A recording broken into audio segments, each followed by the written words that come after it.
Je m'appelle Alexandre Allard. Je vais être l'animateur de la discussion aujourd'hui. Je travaille, comme je disais, à l'engrenage de Saint-Roch. Je suis coordonnateur du chantier de l'aménagement durable à Saint-Roch. Donc, on fait des projets assez divers là, pour essayer de mettre en lumière différents aspects de Saint-Roch qui sont déficients au niveau de l'aménagement, peut-être particulièrement pour les personnes à mobilité réduite, par exemple, ou les personnes en situation d'itinérance. C'est quoi le droit à l'espace qu'elles peuvent avoir, en fait. Donc, à travers divers projets, c'est ce qu'on essaie d'explorer. Donc, pour aborder ce projet, je vais être accompagné par 3 panélistes qui ont chacune leurs différentes expertises, leurs différentes expériences. Je ne les présenterai pas, je les laisserai se présenter. Donc, peut-être en répondant à la question suivante, là, à savoir, quand on vous a contacté, qu'est-ce qui vous a motivé, en fait, à venir à ce panel-là? Peut-être nous présenter c'est quoi votre expertise, dans quel domaine vous travaillez, qu'est-ce qui vous motive, en fait, par rapport dans votre domaine là, d'expertise, dans ce que vous faites, qu'est-ce qui vous motive, en fait, à porter le message de décroissance aussi? Donc, je laisserai celle qui le désire commencer.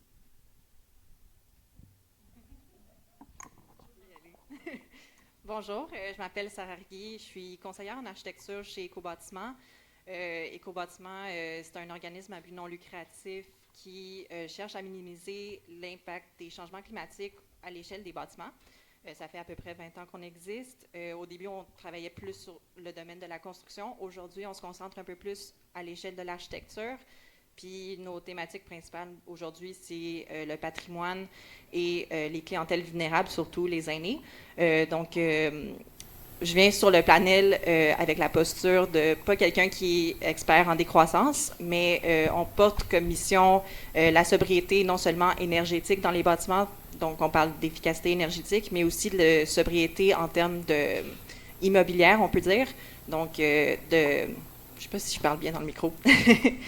Donc, de non seulement minimiser les constructions neuves, mais de miser sur la valorisation des bâtiments existants. Je peux y aller. Donc, moi, c'est Catherine Boisclair, je suis urbaniste. Je travaille dans le milieu environnemental ici à Québec depuis une quinzaine d'années. Je suis présente à titre personnel aujourd'hui, mais mon employeur est Vivre en Ville.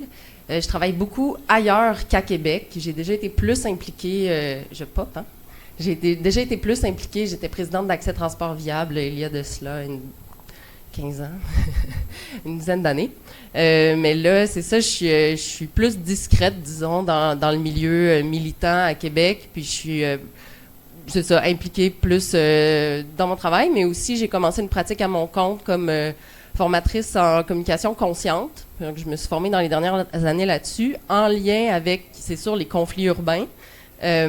Parce que finalement, je travaille beaucoup en lien avec la construction de nouveaux logements, de nouvelles activités au cœur des villes, parce qu'on ne veut plus s'étaler. Mais faire ça, ben, c'est tricoter de la dentelle. Et il y a un tissu physique, mais il y a aussi un tissu humain. Il y a des gens sur place. Donc, toute cette question de cohabitation harmonieuse. Au début, j'étais rentrée sur ce sujet-là en lien avec l'acceptabilité sociale, puis finalement, ben, ça a découlé sur tout cet univers de l'intelligence collective, la collaboration, la gouvernance partagée, dont je pourrais vous parler aujourd'hui. Puis pour moi, ça a renouvelé l'espoir, en fait, là, dans le milieu environnemental, ça peut être assez lourd à l'occasion, mais de rentrer dans cet univers de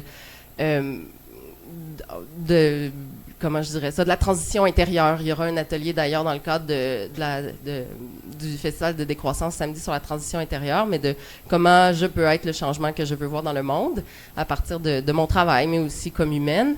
Puis la décroissance rentre là-dedans aussi. Je pense qu'on se pose tous des questions sur notre impact. Puis la décroissance est un cadre théorique vraiment intéressant, mais en pratique, comment on peut y arriver, ben, je pense qu'on va en parler aujourd'hui.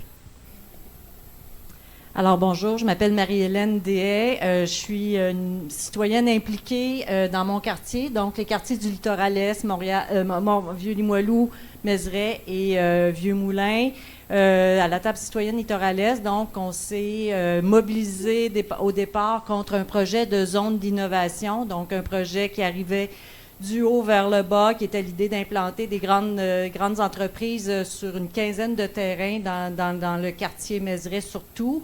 Alors, on s'est opposé à ce projet-là, puis on a développé des projets, des alternatives, des propositions alternatives, dont une qui a vraiment suscité beaucoup d'enthousiasme, qui est le centre social autogéré.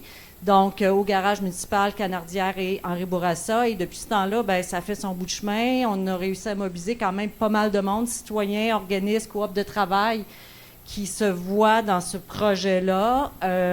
Voilà, je pourrais en reparler un petit peu plus en détail, mais c'était vraiment une autre façon d'occuper ou de voir le territoire. Fait que quand on m'a interpellé sur la décroissance, on n'a jamais parlé des choses en termes de décroissance. On a toujours dit, ben, c'est un projet, le Centre social autogéré, je vais dire CSA pour se dire plus vite, là, mais pour faire face aux défis environnementaux et sociaux. Mais tu sais, en parlant avec Alexandre, ben, je me suis aperçue que la question de la décroissance en faisait partie, mais on l'a toujours nommé comme ça. Puis comme on n'a pas juste une identité, ben, je suis aussi professeure en travail social à l'École de travail social à Laval, puis toute la question en organisation communautaire, fait que toute la question la lutte aux inégalités, puis à qui appartient la ville, hein, le droit à la ville. Donc, ça m'interpelle vraiment beaucoup. Super, merci beaucoup.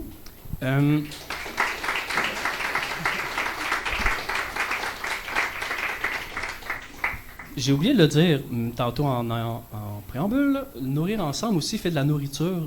C'est une initiative anti-gaspillage. Donc, si jamais ça vous intéresse, en fait, ils vendent des grilled cheese et salades, je pense. Donc, si jamais vous avez une petite fringale, vous pouvez encourager cet organisme.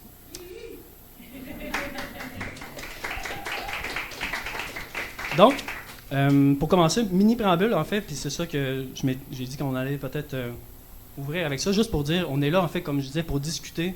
On va ouvrir beaucoup de portes, on va comme explorer des choses, mais peut-être qu'on n'enfermera pas non plus tant que ça. Le sujet de l'aménagement du territoire, c'est complexe, c'est beaucoup de secteurs d'activité qui communiquent entre eux, donc c'est dur d'avoir une réponse tout à fait claire, et de dire, voilà, on a la réponse, c'est ça la décroissance en aménagement. Fait qu'on est là pour en parler, puis réfléchir collectivement.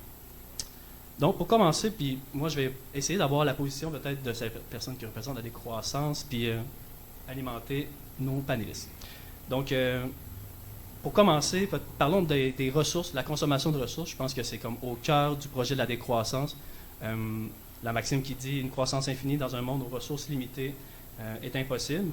Donc, vraiment, puis le mot là, on l'entend, on parle souvent de sobriété. Même nous, là, dans nos panels, c'est un mot qui revient constamment, sobriété numérique, sobriété du territoire, territorial.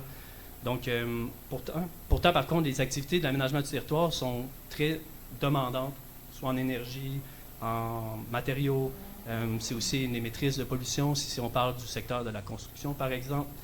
Donc, la question, après, ça serait assez largement. De quelle façon, selon vous, l'aménagement du territoire pourrait planifier afin de réduire notre empreinte ou notre consommation en ressources? Qu'est-ce qui se fait peut-être déjà? Si on pourrait nommer les enjeux actuellement qui ont cours en lien avec l'aménagement du territoire, puis qu'est-ce qui se fait déjà, en fait, pour pouvoir essayer de réduire notre empreinte carbone en lien avec peut-être vos différentes perspectives? Donc, voilà.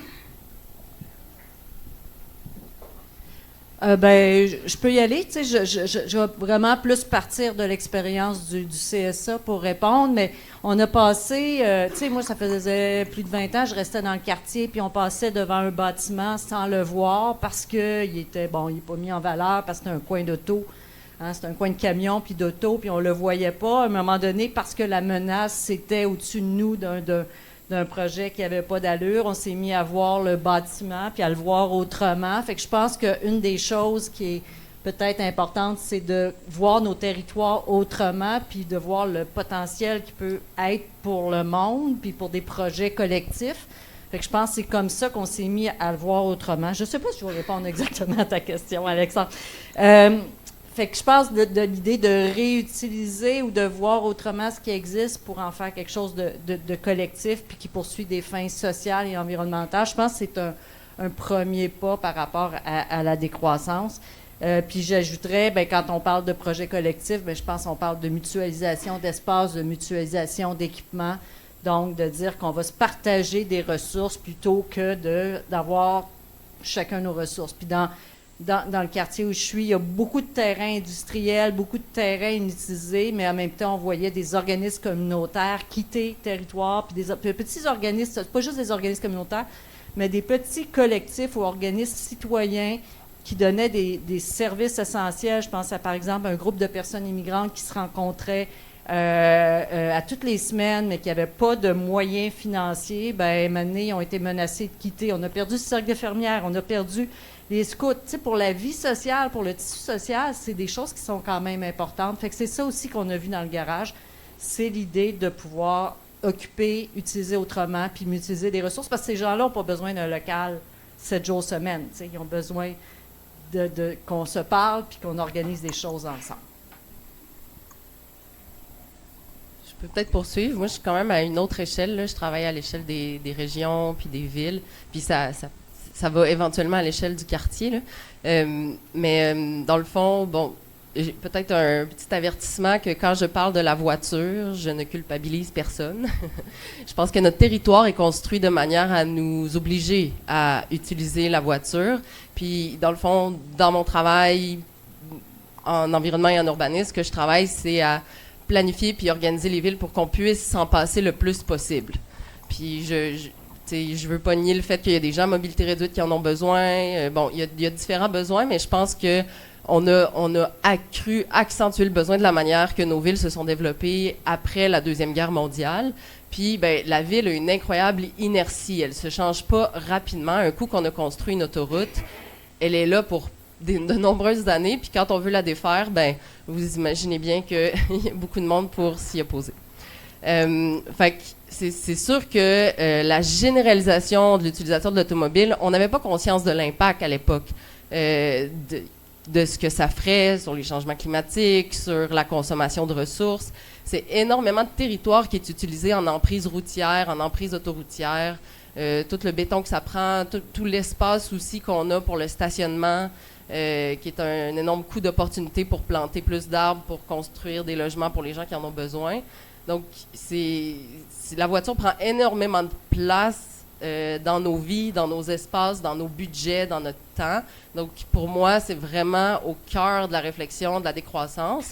Puis, tu sais, si on pousse la décroissance j'ai lu le livre d'Yves-Marie Abraham pour me préparer à ce panel. Puis, tu sais, il parle beaucoup de concevoir nous-mêmes nos outils de production.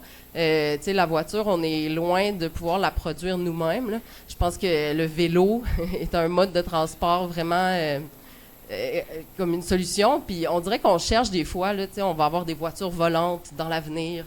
Non, tu sais, il y avait un conférencier en transport qui montrait des gens en train de rouler une valise à roulettes, puis il disait c'est ça le transport du futur. Tu sais, c'est le fait qu'on va faciliter le fait qu'on se passe d'une voiture. Donc c'est aussi de redorer le blason de ces modes de transport, puis de rendre les infrastructures plus sécuritaires aussi, parce que il y a des gens qui disent c'est juste pour les gens qui sont courageux, le vélo, mais si on avait des infrastructures dédiées, puis là je pense qu'on est tous d'accord ici, là, je pense, sécuritaire, mais c'est sûr que ça devient quelque chose de beaucoup plus utilisé, puis il y a un scientifique qui est John Pooker qui étudie ça, le fait que c'est directement corrélé, le fait qu'il y a plus de femmes, de personnes âgées, d'enfants qui utilisent le réseau cyclable puis le vélo pour se déplacer au quotidien s'il y a des infrastructures sécuritaires, séparées, ségrégées, là, séparées de la voie automobile. Fait que c'est pas des grandes innovations, c'est juste que pour faire de la place à ça dans nos milieux déjà urbanisés, ben vous comprendrez qu'il faut prendre de l'espace sur la voiture. Cette voiture que moi aussi j'ai besoin. Tout le monde est convaincu ici qu'il faut changer nos modes de transport, mais en même temps faire le pas, accepter qu'on n'aura plus de stationnement sur rue ou que ça va coûter plus cher. Il y a vraiment quelque chose là qui est pas facile à faire comme transition. C'est ça, quand on parle de sobriété territoriale, ben c'est toute cette ressource sol qu'on a consommé à répétition en se disant c'est pas grave si on est loin parce qu'on a la voiture pour se déplacer rapidement. Mais pour moi, le mot-clé de la solution, c'est proximité. Cette proximité-là qui s'atteint par une certaine densité d'occupation et on pourra parler laquelle, mais aussi la mixité d'activités. Puis cette mixité d'activités-là, il y a plein de gens qui disent « on va créer des commerces dans les quartiers monofonctionnels de maisons », mais en fait, c'est extrêmement difficile de rentabiliser des nouveaux commerces. L'idée, c'est plutôt de construire les nouveaux logements près des rues commerciales existantes. Puis toutes nos strips commerciales, comme les boulevards Amel de ce monde, qui ont déjà des commerces, ben, c'est de recréer des milieux de vie agréables à partir de ces milieux-là où il y a déjà des commerces, déjà un tissu commercial existant. Je vais peut-être faire du pouce sur ce que tu dis. Je pense que, justement, les déplacements qu'on fait, c'est pour aller un endroit à un autre, donc des bâtiments, la plupart du temps. Puis justement, si on vient s'implanter à l'extérieur des tissus urbains, ben là, on vient étirer le déplacement des personnes. Puis je pense que si on vient choisir où est-ce qu'on veut faire des constructions neuves qui sont vraiment plus réfléchies en termes territoriaux, on peut vraiment venir minimiser les constructions neuves qui sont des impacts carbone quand même importants, puis de venir miser sur la valorisation des bâtiments qui sont vacants en ville. Ça peut vraiment venir aider à réduire ces déplacements-là qu'on a besoin de faire. Puis juste pour faire un portrait de l'impact des bâtiments neufs, dans le fond, souvent on pense surtout au système mécanique quand on pense de l'impact carbone des bâtiments, mais il y a aussi toute la construction qui vient avec le bâtiment. Donc on peut venir quantifier les matériaux qui sont utilisés pour la construction, puis souvent les constructions neuves sont en béton puis en acier, qui sont des matériaux qui sont hautement impactants en termes de carbone. Puis de plus en plus qu'on construit des bâtiments qui sont performants, ne sont pas tout le temps performants, là, mais on les veut performants, l'importance qu'on accorde aux matériaux qu'on choisit devient de plus en plus grande. Donc, juste aussi pour faire peut-être un portrait de comment les bâtiments sont significatifs dans la consommation des ressources. 50% des matières qu'on extrait au Canada sont utilisées pour la construction. Il y a 28% de l'énergie qu'on consomme au Canada qui est utilisée par les bâtiments. Puis, je pense que c'est 45% des déchets qui sont éliminés donc, dans les sites d'enfouissement puis pas revalorisés sont dus au domaine de la construction, de la rénovation et de la démolition. Donc, c'est vraiment important de venir mettre plus d'importance sur réutiliser ce qu'on a déjà pour ne pas venir jeter tout ce qu'on a. C'est une ressource vraiment précieuse. Puis je pense que dans la consommation de ressources, de valoriser ce qu'on a déjà, c'est vraiment une piste de solution super intéressante, non seulement en termes de carbone, mais aussi en termes de identité culturelle. Tu sais, les bâtiments qui sont déjà là, on a quelque chose d'associé en termes de tissu urbain, en termes d'identité. Donc, il y a aussi un élément super social à venir valoriser là-dedans. Super, merci beaucoup pour les réponses. Par rapport aux ressources, là, on a déjà abordé quelques thématiques. Moi, il y a peut-être aussi le concept de densification, qui est une autre type de ressource, mais qui en est une quand même, le territoire. On parle beaucoup de la ville de l'urbanisme circulaire, la ville qui se reconstruit sur elle-même, justement. Peut-être que j'aimerais ça vous entendre parler, comment on met ça en place, la densification, comment on le fait tout en respectant les limites du bien-être humain, comment on jauge cette chose-là. Est-ce que peut-être j'aimerais ça vous entendre sur ce sujet-là? Il va falloir m'arrêter si je pars. Je travaille là-dessus depuis 7 ans, là, plus particulièrement. Puis, dans le fond, il faut peut-être définir nos termes. La densité, c'est un nombre de logements sur une superficie. Fait que, en urbanisme, on utilise les hectares. Fait que c'est un nombre, mettons un 15 logements par hectare, c'est à peu près nos quartiers de bungalows traditionnels d'après-guerre. Puis le quartier Saint-Jean-Baptiste, on est au-dessus de 100 logements à l'hectare. Je pense, en tout cas, j'ai oublié les chiffres, mais c'est parmi les quartiers les plus denses là, au Québec.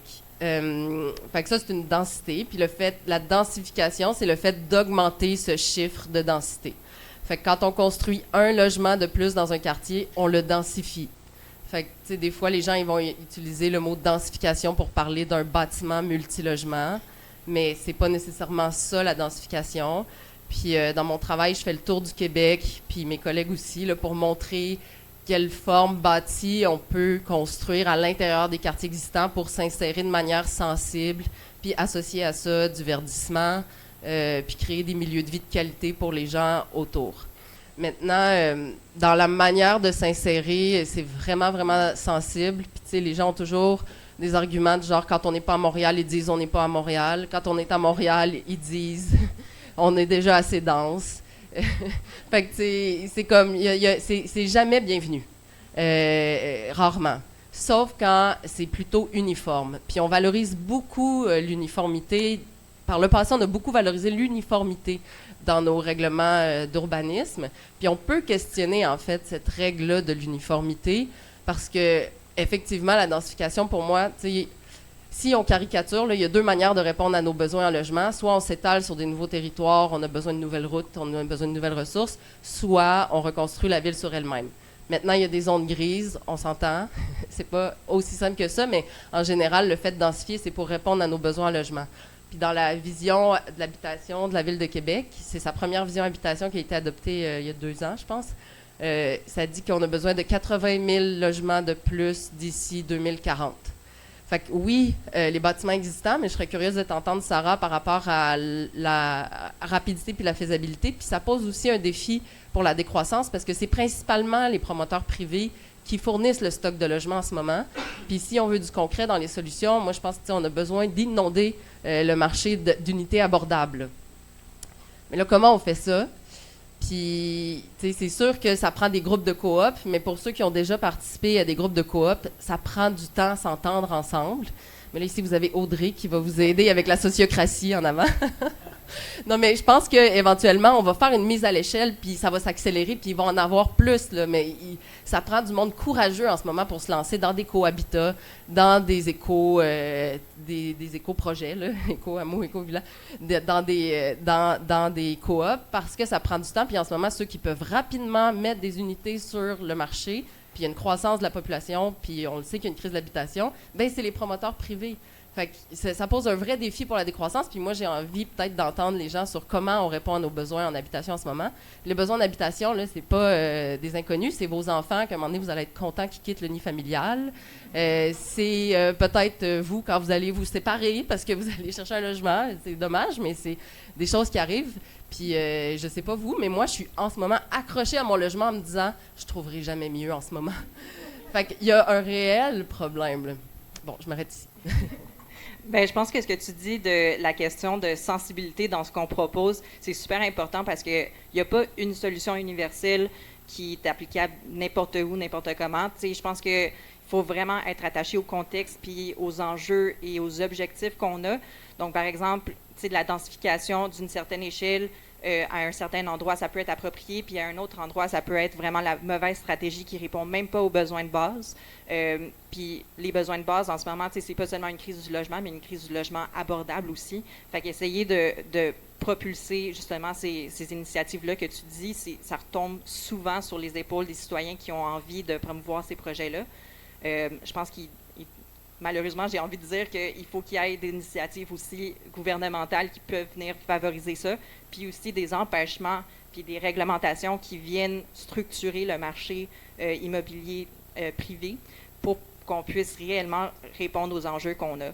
Puis je pense aussi qu'on a un changement de culture à faire par rapport à notre vision du logement, parce que au Canada puis aux États-Unis, la grosseur des maisons qu'on a, c'est vraiment disproportionné par rapport à ce qu'on a réellement de besoin. Puis, tu sais, en ville, on oublie peut-être des fois ça, ou en quartier centraux, mais tu sais, si on va dans les banlieues, ou, tu sais, je veux pas parler mal des banlieues non plus, là, mais la grosseur de mètres carrés par habitant est vraiment faramineuse, tu sais, au Canada. Puis, il faudrait qu'on vienne restructurer ça pour vraiment répondre aux besoins qu'on a réellement. Je crois. Mais je pense que par rapport à la question du logement, je pense qu'on ne peut pas éviter la question politique. Là, tu l'as nommé aussi. Il va falloir, il faut investir le terrain politique parce qu'il y a toute la question des Airbnb, de l'hébergement touristique, là, disons-le plus largement. Il y a la question de l'insuffisance des budgets au niveau du logement social. Puis moi, le logement social, je mets coop, HLM, puis au BNL là-dedans. Je me colle à la définition du FRAPRU, puis c'est vraiment un choix que je fais. Il y a la question aussi des pieds à terre dans les centres-villes, des gens qui ont des logements qui n'occupent pas. Il va falloir s'intéresser à ça parce que, juste de dire il manque de logement, pour moi, ça cache plein de choses en arrière qu'on ne parle pas, qu'on ne parle peu. Donc, et ça, il faut interpeller le politique là-dedans. Parce que oui, c'est vrai que ça prend du temps puis ça prend de l'énergie, effectivement, faire des coops. Puis, il y a des gens vraiment qui travaillent fort là-dessus. Il faut les appuyer, mais il faut qu'il y ait les budgets pour le faire aussi. Puis pour moi, c'est juste une question de redistribution parce que le marché privé, il est, sais, il n'est pas en crise, le marché privé. Il est très lucratif actuellement. Fait que pour moi, la crise, c'est des locataires, puis particulièrement les locataires à plus faible revenu qui la vivent. D'autres personnes sont touchées, la classe moyenne est touchée, puis c'est pour ça qu'on en parle plus. Mais la crise n'est pas du côté des promoteurs. Fait qu'elle n'est pas, tu sais, donc je pense qu'il faut aussi interpeller. Fait que même, tu sais, dans une optique de volonté de décroissance puis de densifier, puis j'en suis de la nécessité de densifier, je pense qu'il faut interpeller le politique puis le mettre devant ses responsabilités. Puis ça, c'est à tous les niveaux. Hein? C'est le municipal, c'est le provincial, puis c'est le fédéral. Fait qu'à chaque fois qu'il y a des élections, je pense qu'il faut prendre les voix qu'on a, pas juste lorsqu'on vote, mais avant, là. Donc, il faut les interpeller là-dessus. Oui, oui. Oui, je voulais peut-être rebondir sur la question du financement, parce qu'on évoque le gouvernement. En ce moment, les gens cherchent du financement hors programme, considérant que le gouvernement est quand même désengagé dans la question du logement. J'ai vu des initiatives de bons communautaires où vous pouvez investir votre argent avec un retour sur investissement moins intéressant que si vous l'investissez dans des fonds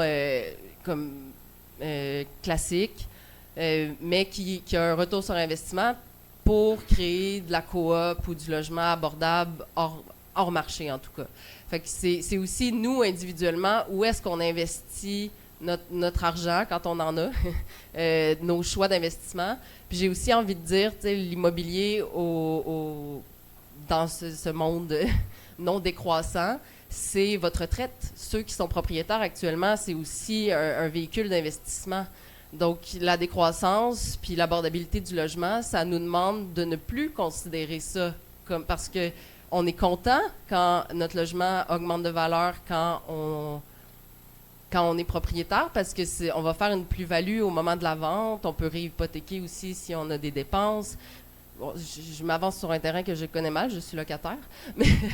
Mais dans les travaux d'un de mes collègues, mon collègue qui est directeur habitation, un des messages très peu populaires, c'est qu'il faudrait que ce ne soit plus un véhicule d'investissement. Parce que ce qui est en train d'arriver là, c'est exactement ce qu'on a souhaité, que notre stock bâti prenne de la valeur pour qu'on puisse se payer nos retraites. Et donc, c'est pas juste les méchants promoteurs privés là, qui font de l'argent, c'est aussi nous individuellement. Puis de changer ça, je pense que c'est énorme pour nos politiciens. Fait que nous, en tant qu'individus, qu'est-ce qu'on est prêt à faire? T'sais, si tout le monde disait « on veut plus que notre maison nous rapporte de l'argent », je pense que les politiciens feraient « OK ». Mais je pense qu'individuellement, on est pris là-dedans aussi. Là, je veux pas nous blâmer, là. Mais ça porte à réflexion de voir que c'est un véhicule d'investissement et non un droit fondamental. Merci pour la réponse.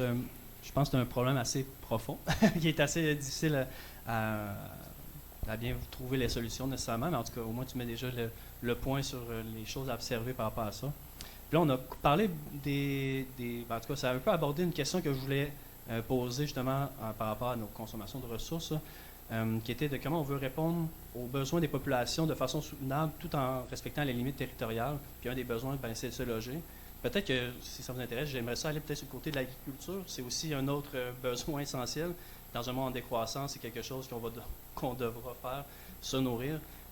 Peut-être que j'aimerais ça vous entendre, savoir comment que, dans un monde en décroissance, comment on pourrait imaginer notre aménagement du territoire pour pouvoir répondre aux besoins des gens sur la question alimentaire. Je peux peut-être y aller avec, dans le projet de centre social autogéré, on a différents pôles. Il y a un pôle qui est le pôle alimentaire solidaire, puis là, on travaille avec des organismes qui travaillent déjà sur des questions d'autonomie, de sécurité alimentaire pour essayer de... Il y a un espace physique là, qui permet un potentiel que chacun n'a peut-être pas dans ses lieux physiques, là. Fait que c'est l'idée de pouvoir créer ça. Fait que, on ne veut pas dédoubler ce qui existe, on veut pas, mais bon, il y a un potentiel là comme lieu, oui, où on peut cultiver, où on peut redistribuer, où on peut... Je parlais de mutualisation de ressources, peut-être il y avait la question de parfois la première préparation, là, le premier travail sur les aliments.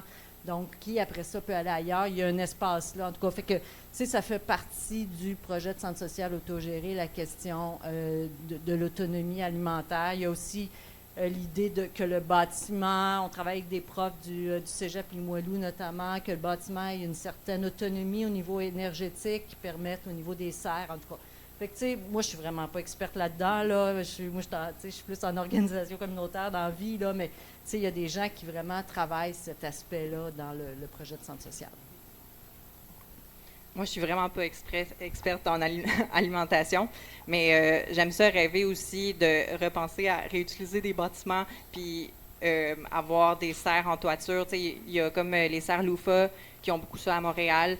Je pense que les bâtiments industriels sont super opportuns pour ça. Tu sais, souvent, c'est des toits plats avec des grandes surfaces qui peuvent potentiellement, tu sais, prendre cette charge-là en termes de poids.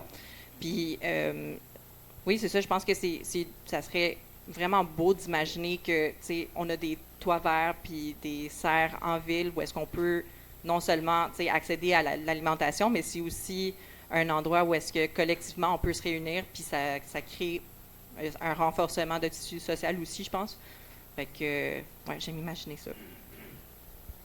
Moi, je rajouterais peut-être juste le concept de système alimentaire de proximité où, oui, il y a l'agriculture, mais tu sais, après ça, il y a comment ça nous rejoint, tu sais, la complémentarité des milieux, puis, tu sais, ouais, c'est ça. En fait, toute cette question de nos agriculteurs sont liés à des points de distribution, puis c'est vraiment intégré puis c'est sûr qu'on veut plus d'agriculture en ville, puis je suis assez fière, tu sais, d'avoir été dans la lutte pour sauver les terres des Sœurs de la Charité. On les a sortis, on l'a sauvé de l'urbanisation. Maintenant, qu'est-ce qu'on en fait, tu sais? Mais c'est ça, nos terres qui sont si proches de la ville, tu sais, ce serait intéressant aussi que ça serve d'éducation. Puis moi, j'arrive d'une année sabbatique où je suis allée me mettre les mains dans la terre, dans le Kamouraska. Puis, tu sais, on discutait avec les fermiers qui ont dû finalement fermer, tu sais, mais ils disaient, tu sais, il faudrait c'est un service social, tu sais, il devrait quasiment avoir le revenu de base, là, ça permettrait d'être, tu sais, eux autres, ils étaient payés 4 piastres de l'heure, là, tu sais, là, avec 4 enfants. Je pense qu'ils se sont dit, on arrive, tu sais, on fait du troc, on est riche en amour, on est riche en partage, mais payer les cours de piscine des enfants, on l'a pas, l'argent, là. Fait que, tu sais, c'est aussi comment on rémunère ces personnes-là qui se donnent puis qui sont payées du légume, là, tu sais, il y a quelque chose d'assez absurde là-dedans. Fait que comment on intègre ça dans notre tissu de consommation puis que ce soit juste naturel. Puis tu sais, je salue à Québec, il y a plusieurs initiatives, dont le marché de solidarité là, qui est là depuis plusieurs années. Parfait, merci. Je changerai de sujet en fait. Tantôt, on en a parlé un peu justement des politiques publiques, là, mais peut-être que j'irai sur peut-être tout ce qui est lié à la gouvernance. Le projet de la décroissance, en fait, ça demande à ce qu'on revoie en profondeur notre façon de nous gouverner. Ça questionne même peut-être notre démocratie actuelle, en fait. Puis, les différents secteurs d'activité liés à l'aménagement du territoire sont tous encadrés d'une certaine manière par des lois, des politiques publiques qui donnent plus ou moins de place, disons, aux citoyens aussi, là. Donc, on le voit dans certains projets de construction, par exemple, c'est quoi la voix des citoyens. Donc, en fait, force est de constater que la façon que cette façon de faire nous a amené à un aménagement qui ne convient pas vraiment à l'idée de la décroissance. Présentement, la façon que notre monde est construit, en fait, c'est fait selon différentes politiques, puis voilà, avec qu'est-ce qu'on est rendu. Donc, je me demandais avec vous, dans un monde en décroissance, comment on pourrait imaginer peut-être une nouvelle façon de collectivement planifier l'aménagement du territoire. Donc, peut-être y aller avec les enjeux actuels qu'on vit par rapport à la gouvernance, nos politiques publiques, quelles qu'elles sont, peut-être comment elles pourraient être améliorées, en fait, pour améliorer notre aménagement du territoire pour aller dans une visée de décroissance.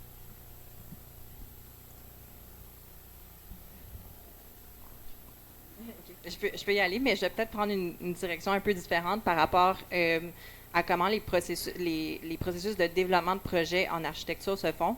Traditionnellement, ça va être un client qui va aller voir un professionnel de la construction, soit un architecte, soit un entrepreneur général, avec une idée d'un projet pour ensuite avoir des plans.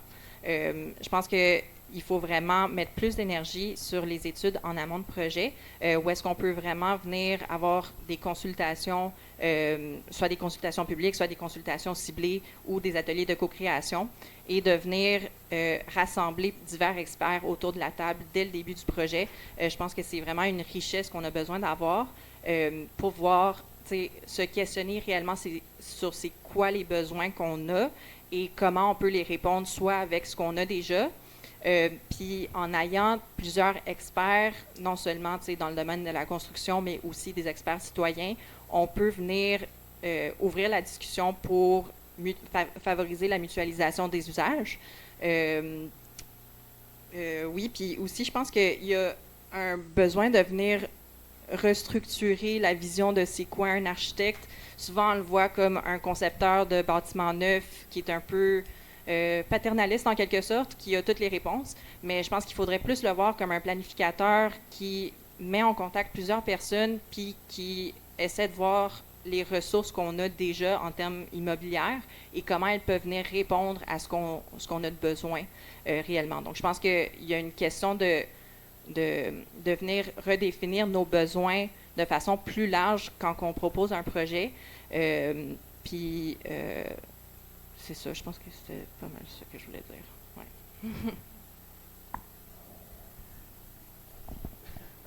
Ouais. Moi, je vais partir de l'exemple là, où on avait un projet qui nous arrivait d'en haut, qui se parlait dans les médias, dans des sphères dans lesquelles on n'était pas. On a un peu cherché à imposer un débat, donc on a commencé à rendre public des choses, à poser des questions.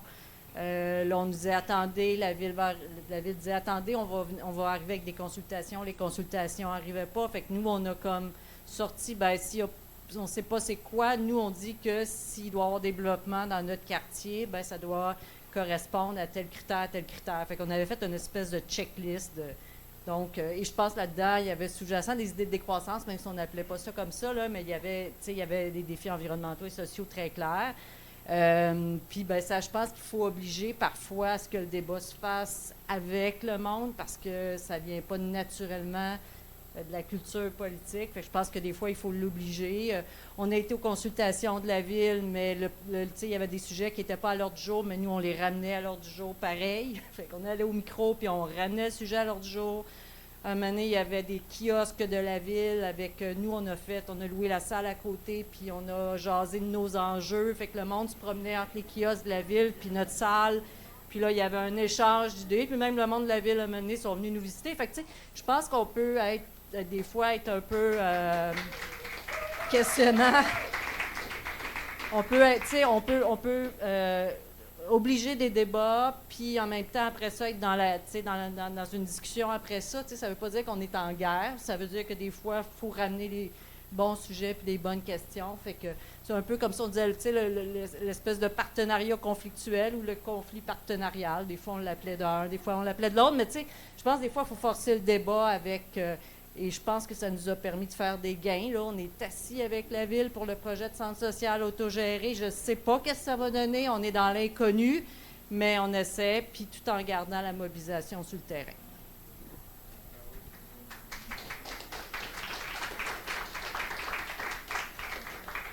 Moi, je suis très touchée là, de l'initiative. Merci d'être là, de faire ça. Moi, c'est drôle parce que j'ai échangé avec des gens de la ville qui vivaient ça de l'autre bord, puis il y avait chaud. Puis, tu sais, moi, j'ai les deux chapeaux, là, tu sais, dans mon organisation, puis dans ma vie, des fois, je suis du côté militant, des fois, j'accompagne les villes pour aller devant leurs citoyens, puis dans le fond, le projet que j'ai coordonné, il s'appelait, là, on ne va plus l'appeler de même, mais il s'appelait « Oui, dans ma cour ». Voilà, ça dit tout. Puis là, tu sais, les villes vivaient du pas dans ma cour, ils nous appelaient, ils voulaient du oui dans ma cour. Mais, tu sais, puis là, on va vers autre chose parce que justement, ça brandait mal le projet. Mais puis c'est une des raisons qui m'a amenée vers la communication consciente puis la médiation de conflits aussi. Parce qu'il y avait vraiment une démonisation des partis. Là, tu sais, il y avait les méchants citoyens qui comprennent rien puis qui font du pas dans ma cour. Puis là, mais les citoyens aussi, hein, des fois, on démonise. Là, il y avait la méchante municipalité qui n'a pas de volonté politique ou qui veut juste des taxes. Puis là, il y a le méchant promoteur qui veut juste de la rentabilité, puis il veut juste des portes, puis il voit juste les humains comme du bétail. T'sais. Fait que là, on peut vraiment caricaturer, puis s'amuser là-dedans, puis l'espèce de triangle bourreau-victime, sauveur, t'sais. Mais moi, j'avais l'intuition qu'il y avait autre chose. Puis, tu sais, moi, quand j'entends Marie-Hélène dire, tu sais, on a persévéré, puis on a tendu une main, Ben moi, c'est ça que je dis aux municipalités que j'accompagne. C'est pas des méchants, c'est des humains. C'est juste que vous parlez pas le même langage, puis ben ça prendrait des espaces de dialogue. Parce que ces lieux-là, c'est comme, on adopte un règlement, on vous consulte sur le règlement. Oui, mais on peut-tu parler, genre, du monde que nous voulons, tu sais? Fait que la question est souvent très mal posée. Puis là, les citoyens arrivent puis disent, c'est pas de ça qu'on veut parler. Puis là, c'est super déstabilisant pour des professionnels dont je suis à l'occasion. Comme je vous dis, des fois, je suis des deux côtés. Mais c'est vraiment de ramener, des fois, mes partenaires municipaux, ils sortent des rencontres puis ils disent, on dirait une psychothérapie, ça fait vraiment du bien. Fait que, pour eux aussi, c'est challengeant de transformer leur travail puis de dire, on doit travailler en partenariat avec des gens qui n'ont pas le même vocabulaire que nous. Puis je sais pas si vous avez essayé d'opérer des changements dans votre vie, ne serait-ce que d'arrêter de se ronger les ongles ou manger plus de légumes. Mais il y a des étapes au changement. Ben, les professionnels des municipalités aussi, il y a des étapes dans le changement de OK, on peut collaborer, on peut travailler autrement, on va consulter plus en amont. Puis c'est jamais assez en amont. Hein? Quand on est citoyen puis qu'on apprend quelque chose, on aurait voulu être consulté plus en amont. Fait que c'est comme, on est toujours en aval de quelque chose puis en amont de quelque chose. Mais je pense que l'idée, c'est de l'ouverture. Puis il y a 2 semaines, je finis là-dessus, je pourrais en parler longtemps, mais il y a 2 semaines, j'étais à Gatineau, invitée par le collectif des associations de citoyens. Fait que c'est comme, ils ont plein de, comme des conseils de quartier, mais moins officiels. Là. Mais moins officiels, en tout cas, j'ai de la misère avec mon accord. Des assos de citoyens, puis là, ils ont un collectif au-dessus de ça, puis ils ont organisé un panel avec 2 promoteurs, puis la directrice de l'urbanisme de la ville, puis ils leur demandaient... c'est quoi les bonnes pratiques en collaboration. C'est les citoyens qui invitent la ville et les promoteurs à venir parler de collaboration. Moi, je trouve ça génial, là. Quand on peut changer de chaise, essayer un autre chapeau, se mettre à la place de l'autre. En tout cas, dans mon travail, j'ai développé aussi des dispositifs de participation qui permettent aussi de voir la perspective de l'autre puis d'essayer d'être plus dans la collaboration. Puis je pense que c'est porteur parce que au-delà de nos chapeaux, c'est ça. On est des humains. Les changements climatiques sont en train d'arriver, puis il va falloir être résilient. Puis pour moi, être résilient, ben c'est créer du lien, puis savoir c'est qui notre voisin, parce que s'il arrive quelque chose, ben on se connaît, puis on le sait que ben Madame Tremblay au 3e étage, elle a pas de clim, puis elle va avoir chaud, puis elle est à mobilité réduite, puis il faudrait bien que j'aille la voir.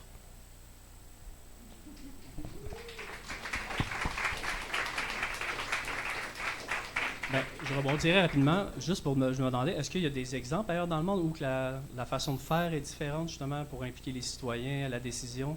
Parce que présentement, la façon qu'on en parle, justement, on sent que peut-être les citoyens sont vraiment laissés en plan puis sont consultés vraiment à la dernière minute.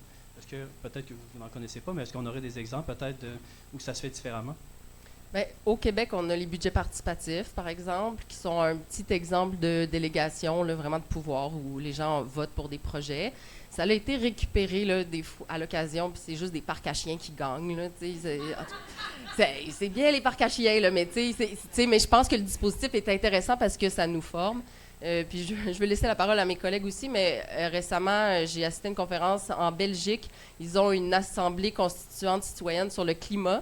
Et donc, c'est des gens choisis au hasard, représentatifs de la population, qui à chaque année, c'est 60 à 100 nouvelles personnes qui vont faire des recommandations au gouvernement belge sur les choses à mettre en place sur différents chantiers, par exemple l'alimentation. Puis finalement, les citoyens ont décidé de faire des recommandations aussi à l'industrie, puis l'industrie a aussi décidé d'embarquer. Ils sont accompagnés par des facilitateurs, facilitatrices, et ils ont le droit d'inviter des experts, des politiciens à venir discuter.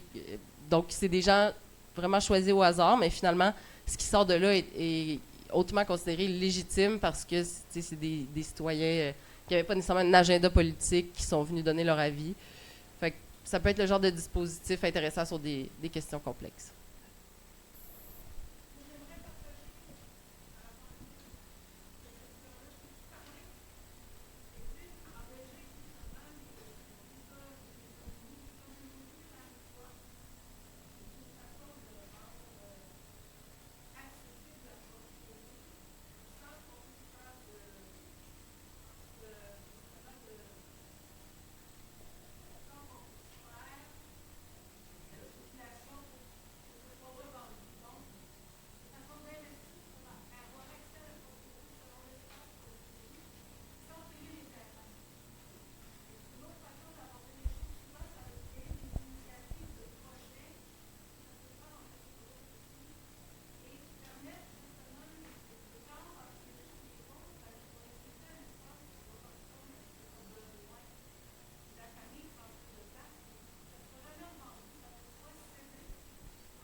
Merci, Brigitte.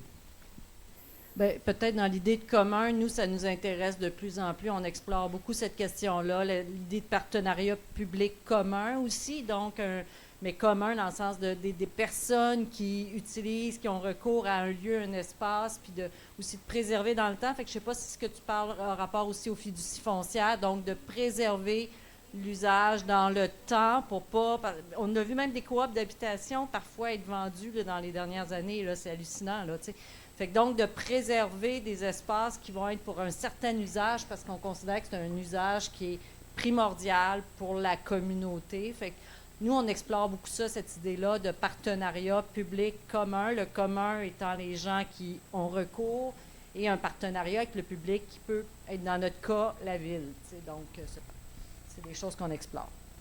Puis on voit ça aussi beaucoup dans le patrimoine, surtout dans les communautés religieuses. Souvent, les bâtiments qui vont être pas abandonnés, mais vacants par les fabriques, ou c'est-à-dire les paroisses, qui vont laisser la communauté ou la municipalité prendre le dessus pour avoir un usage et avoir une entente de vision. Donc, par exemple, il faut que l'usage respecte les valeurs des sœurs, par exemple. Donc, c'est vraiment quelque chose qui est travaillé en partenariat aussi. Ouais. Oui, bien, on a vu des initiatives innovantes aussi quand la municipalité est propriétaire du sol, comme c'est le cas avec le garage. Il y a beaucoup plus de latitude que quand on est avec un promoteur privé qui, lui, rend des comptes à ses actionnaires, à ses financeurs. Quand la ville est propriétaire, puis il y a l'écoquartier Louvain-Est à Montréal, entre autres, qui est quand même intéressant, où ils ont fait un bureau de projet associé avec Solidarité Annecy, qui est un organisme de la communauté. Puis la ville centre, l'arrondissement, je ne sais plus qui d'autre était sur le bureau de projet, mais vraiment, il y a des citoyens impliqués qui étaient sur le comité. Et ça, c'est pas parfait, hein, parce que les voisins du terrain n'étaient pas nécessairement dans Solidarité Annecy, puis dans l'organisme. Donc, il y avait quand même des citoyens, tu sais, c'est pas uniforme, là, les citoyens, qui disaient « Vous nous avez pas consulté ». Donc là, ils ont créé un autre comité qui était le comité de bon voisinage avec des voisins non impliqués qui, eux, tu sais, voulaient pas la construction du terrain avec le nombre d'étages qui était discuté depuis un moment avec l'autre groupe de citoyens. Fait que, il y a ça aussi, là, moi, dans mes réflexions, de, tu sais, quand on est des citoyens impliqués, qu'on va être impliqués dans des processus comme ça, nous, on a l'information, puis on devient quasiment comme les professionnels de la ville. On sait ce qui s'en vient, on comprend c'est quoi les contraintes, puis là, tout d'un coup, il y a d'autres groupes de citoyens qui, eux, sont surpris, sont fâchés, sont déçus. Fait que c'est vraiment intéressant de voir des citoyens changer de posture, finalement, puis se faire « OK, quand je suis impliqué comme ça, les deux mains dans le projet, finalement, on devient des promoteurs de projet, tu sais. » Ouais. Puis, il y a aussi le droit de préemption qui est le droit qu'une municipalité a comme priorité de pouvoir acheter un terrain en priorité. Puis ça peut venir sortir du marché immobilier, de la spéculation et tout ça, un terrain qui est important pour la communauté. Je pense que ça a été utilisé dans des cas de bâtiments patrimoniaux, puis peut-être aussi de logements abordables, si je ne me trompe pas, là. Mais c'est ça, c'est un nouveau droit que les municipalités ont aujourd'hui pour pouvoir faire ça. Oui, il a été utilisé quelques fois le long du projet de tramway là, sur Canardière. Là. Il y a eu quelques terrains qui ont été soumis au droit de préemption. Bon, c'est un peu technique, mais le problème avec ça, c'est qu'il faut que le terrain soit en vente. Mais sinon, c'est de l'expropriation, là, mais en tout cas, ouais. Parfait. Je vais aller un petit peu ailleurs après ça avec la prochaine question. Mais par la création de l'espace, on a remarqué, en fait, ça crée des injustices. Les injustices, c'est surtout, des fois, la ville est écrite par des hommes, surtout pour les hommes. Les personnes aussi avec des incapacités, souvent, on le voit, ils ont moins accès à la ville. Peut-être que j'aimerais ça savoir comment que, justement, on pourrait mieux impliquer ces personnes-là, comment on peut construire une ville qui répond aux besoins de tout le monde, en fait, puis que tout le monde puisse avoir une vie décente et convenable dans une ville, dans un monde en décroissance. Moi, je pense que c'est pas étranger à la participation. Puis moi, je tiens à saluer Engrenage. C'était peut-être avant que tu arrives, là, mais tu sais, la ville a, je pense, financé l'engrenage au moment du PPU Saint-Roch, du programme particulier, plan particulier d'urbanisme, programme. En tout cas, je pense que ça a changé. Donc, il y a une planification particulière pour le quartier Saint-Roch, puis la Ville de Québec voulait entendre la voix des personnes en situation d'itinérance je crois. Puis c'est Engrenage qui a eu le mandat de... Fait que, tu sais, c'est vraiment de s'associer avec les organismes du milieu qui permet aussi de donner une voix des fois à des personnes qui ne se déplaceront pas. Après, c'est aussi la diversité des dispositifs de participation. Là, maintenant, on tripe sur le en ligne. C'est vrai que ça permet, par exemple, aux parents de jeunes enfants, un coup que les enfants sont couchés, de donner leur avis, ou les gens à mobilité réduite. Mais en même temps, c'est d'aller aussi vers les gens, de venir ici au centre Jean-Quartier pendant qu'il y a un événement avec un kiosque pour parler d'un projet. D'aller dans les fêtes de famille, dans les résidences pour personnes âgées. Donc, on le voit de plus en plus là, d'aller dans les événements parce que d'inviter les gens à l'hôtel de ville pour une consultation, il y en a qui vont pogner, mais il y en a plein qui passent sous le radar. Je pense que des villes qui sont organisées et aménagées pour des personnes qui sont plus vulnérables sont des villes qui sont accessibles pour tout le monde. Nous, on travaille beaucoup pour mettre en place des projets qui sont adaptés aux aînés. Puis souvent, à l'échelle plus architecturale, c'est de penser à l'évolutivité d'un bâtiment. Donc, d'être capable de l'adapter et de prévoir les dégagements déjà en avance pour que le bâtiment puisse changer. Puis, il y a cette même logique-là aussi pour les bâtiments en général. Tu sais, le besoin auquel on répond en faisant un projet d'architecture, c'est pas nécessairement le besoin du futur. Donc, d'essayer de prévoir des bâtiments qui sont adaptables et flexibles, c'est vraiment un geste aussi qui est écologique puis qui est au service de la population. Je pense que j'ai pas répondu à ta question, mais ça m'a fait penser à ça. Je pense que dans les projets qu'on fait, il faut y penser. Nous autres, on pense beaucoup à l'idée de tiers-lieu. En même temps, si c'en est un aussi, on trouve ça intéressant. On est inspiré par ça. Fait que l'idée d'un tiers-lieu d'accueil inconditionnel, dans un café, il faut que tu payes. Ailleurs, alors, une place que tu peux aller, tu peux t'asseoir, tu peux ne pas être, je ne sais pas comment le dire autrement, intervenu. On n'intervient pas sur toi. Tu t'assis, tu existes. Tu as le droit d'exister. Fait que ça aussi, c'est important d'avoir des lieux comme ça où on n'est pas, tu n'arrives pas en situation où nécessairement tu es comme personne sur laquelle on intervient. T'sais. Donc, ça, c'est important. On a aussi l'idée d'en faire un lieu de refuge parce que il y a plus de pannes de courant, les pannes de courant, il y a des enjeux à ce niveau-là, puis il faut penser que les effets sont différenciés. Si tu es dans une chambre et qu'il y a une panne, puis des chambres, on sait, les maisons de chambre, là, les conditions sont pas toujours optimales, alors avec des pannes d'électricité, fait que pour nous, le CSA, il doit avoir un lieu de refuge aussi pour quand il y a des pannes d'électricité, donc il faut avoir l'équipement, avoir l'accueil, la possibilité d'accueillir les gens. Aussi, puis là, c'est sûr qu'on est dans le rêve puis que tout ne marchera pas bien. On est bien conscient de ça, mais quand même, il faut être porté par quelque chose. Puis aussi dans les canicules. Puis je pense qu'il faut aussi penser aux effets pas prévus des projets. Je pense au bâtiment 7 à Montréal, qui est un super bel exemple de projet, qui est très inspirant puis qui nous inspire aussi, puis on a été visiter, on a jasé avec le monde, mais en même temps, ça a eu des effets aussi sur le quartier. À un moment donné, il y avait des affiches de condos qui faisaient leur publicité, des condos de luxe, sur disant à côté du B7. T'sais. Fait quels sont les effets aussi de nos projets? On est pour l'avertissement et tout ça, mais l'éco-gentrification, c'est réel aussi. Fait que ça, c'est des vrais enjeux. J'ai pas de réponse, là, mais c'est des vrais enjeux aussi. Parce que si on veut faire des quartiers pour les gens qui, quand on parle des quartiers de centre-ville, c'est souvent des quartiers où il y a des personnes à plus faible revenu puis qui vivent différents enjeux pour que les gens puissent rester dans les quartiers. Fait que je pense qu'il faut parler de maintien des populations dans les quartiers. On a beaucoup parlé de mixité, mais l'enjeu, c'est surtout le maintien des populations aussi. Puis là-dessus, je pense que Saint-Roch est quand même demeuré mixte parce qu'il y avait beaucoup de HLM, d'OBNL. Fait que je pense que ça passe par là, entre autres, mais après ça, tu as raison de parler des tiers-lieux, là, dans le sens où tous les espaces publics, intérieurs ou extérieurs, le Mail, par exemple, Saint-Roch, qui était quand même un lieu de rassemblement pour ceux qui se rappellent ou qui ont connu. Mais c'est ça, c'est où les gens peuvent se réunir, effectivement. Ben ça change. Même si les logements, il y en a qui restent abordable puis que les gens restent dans le quartier, comment on se reconnaît dans ces espaces-là? C'est une vraie question. Puis ça m'a fait penser ce que tu partageais sur dans le cadre de leur démarche de plan d'urbanisme et de mobilité à Montréal, ils ont fait tout un exercice de prospective. Donc, c'est comme s'imaginer dans l'avenir. Puis, bon, on se projette plus sur une échelle 10-15 ans. Puis, il y a des BD qui sont sortis de ça sur le futur de Montréal. Puis, il y avait entre autres ce fameux tiers-lieu où c'est là qu'on a un endroit climatisé où les gens peuvent venir en cas de vague de chaleur.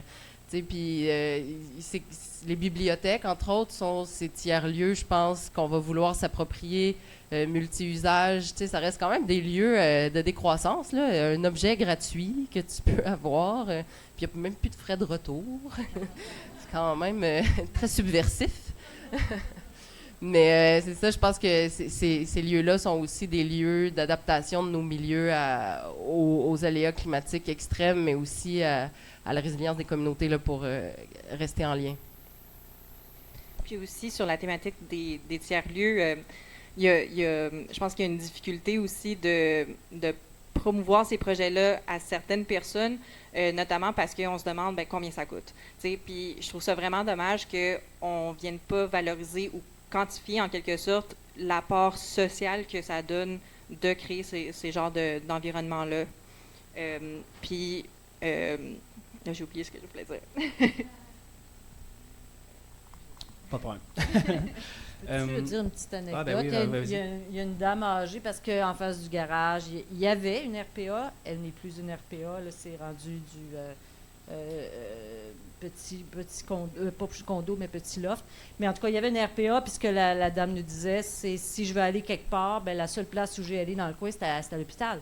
Puis au CLSC. Parce que c'est ce qu'il y a. T'sais. Fait que je pense que l'idée d'espace où les gens peuvent aller, puis en termes de services sociaux, de santé, on sauverait beaucoup par la multiplication. Il y a des quartiers où il n'y en a pas du tout. J'aimerais ça, vous en avez parlé quelques fois, là, en fait, la résilience, l'adaptabilité, peut-être que j'aimerais ça qu'on en parle plus concrètement, à quoi ça ressemble, comment on aménage en fait pour pouvoir créer la résilience, créer de l'adaptabilité au niveau du bâtiment peut-être, au niveau du territoire de la Ville-Québec, peut-être, puis tu en as déjà parlé peut-être un peu Marie-Hélène, mais comment des projets comme ça peuvent aider à la résilience et à l'adaptabilité. Peut-être chacune, j'aimerais ça vous entendre sur ça. Quand je pense à l'adaptabilité puis à la résilience des bâtiments, je pense à deux échelles. Premièrement, je pense à l'échelle des usages et des gabarits du bâtiment. Je pense que des bâtiments qui sont, j'en ai déjà parlé un petit peu, là, mais des bâtiments qui sont adaptables, qui peuvent évoluer dans le temps, c'est des bâtiments qui sont aussi écologiques. Puis, il y a aussi l'échelle plus constructive, donc ça se prévoit en fait le démontage et la réorganisation. Donc, si on pense à un bâtiment, il y a plusieurs couches dessus, puis la couche qui dure le plus longtemps, c'est la structure. Donc, essayer de promouvoir des constructions que, dans les détails, on puisse venir les déconstruire puis les réaménager selon les besoins futurs. Je pense que c'est une bonne stratégie pour être plus écologique, plus sobre dans la façon qu'on consomme les bâtiments. Puis il y a aussi la question de usage transitoire. Je pense qu'il y a aussi ce concept-là en urbanisme aussi. En architecture, il y a quand même une difficulté assez grande par rapport au cas du bâtiment avec les changements d'usage. Pour faire une grosse histoire brève, quand on vient changer un usage de bâtiment, la plupart du temps, ça demande des mises en conformité vraiment énormes qui viennent faire peur aux personnes qui veulent faire ces projets-là. Puis, ça n'existe pas comme terme où, il n'y a pas l'espace pour avoir ce flou, d'avoir des usages transitoires dans lesquels on peut venir tester une utilisation, un fonctionnement dans un bâtiment. Puis, je pense que c'est super important de venir donner de la place à ça pour pouvoir voir qu'est-ce que le bâtiment peut loger. Puis c'est aussi une opportunité pour venir tester des gouvernances différentes aussi à l'intérieur du bâtiment. Ouais. Je ne sais pas si tu avais quelque chose à dire sur les usages transitoires en urbanisme, peut-être. Oui, on dirait que je pense plus à la résilience par rapport aux aléas climatiques.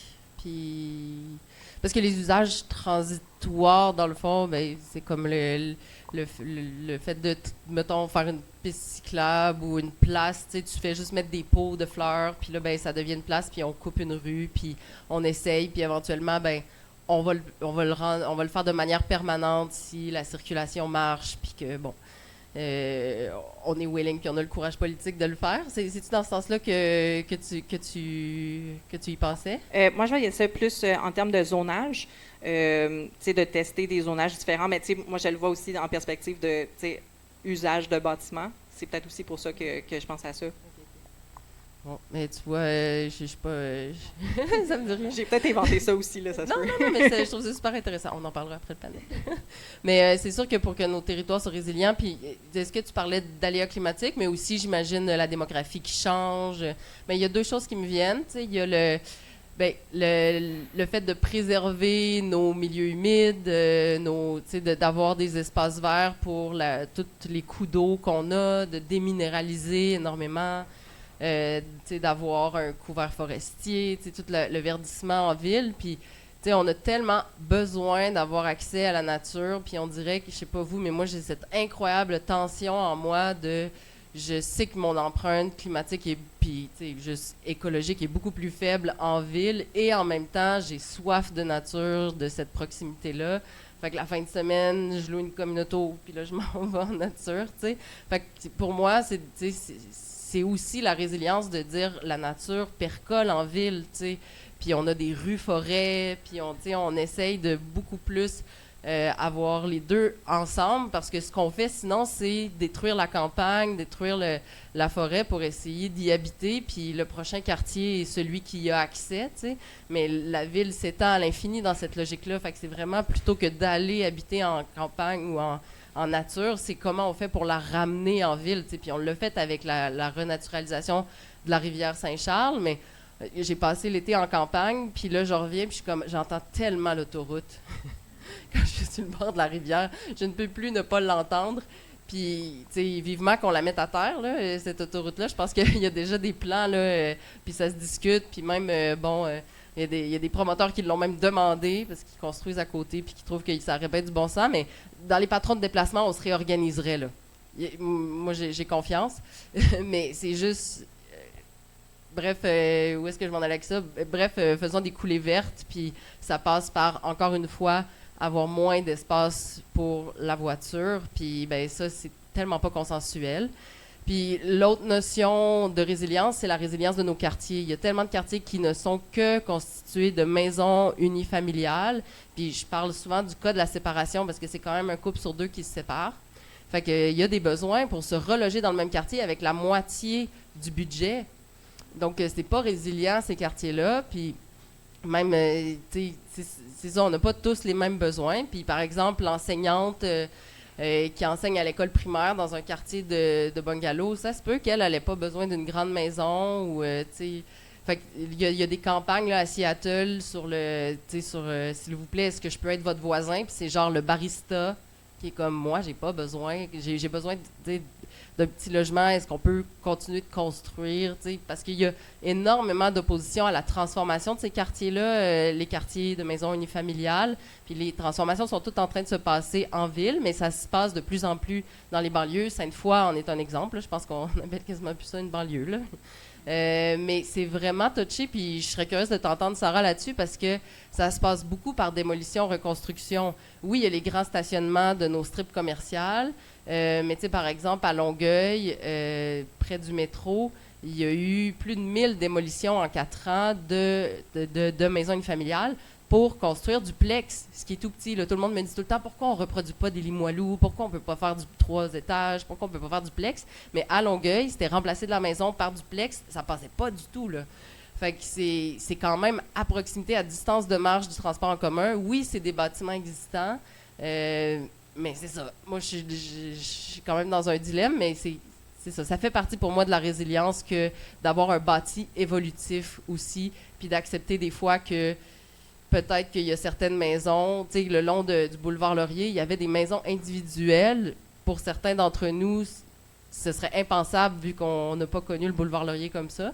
Bon, là, en ce moment, c'est pas le plus agréable. Là. Je pense qu'on a hâte de voir le tramway arriver puis un peu plus de verdissement sur cet axe-là parce que les balcons donnent sur un boulevard autoroutier. Là.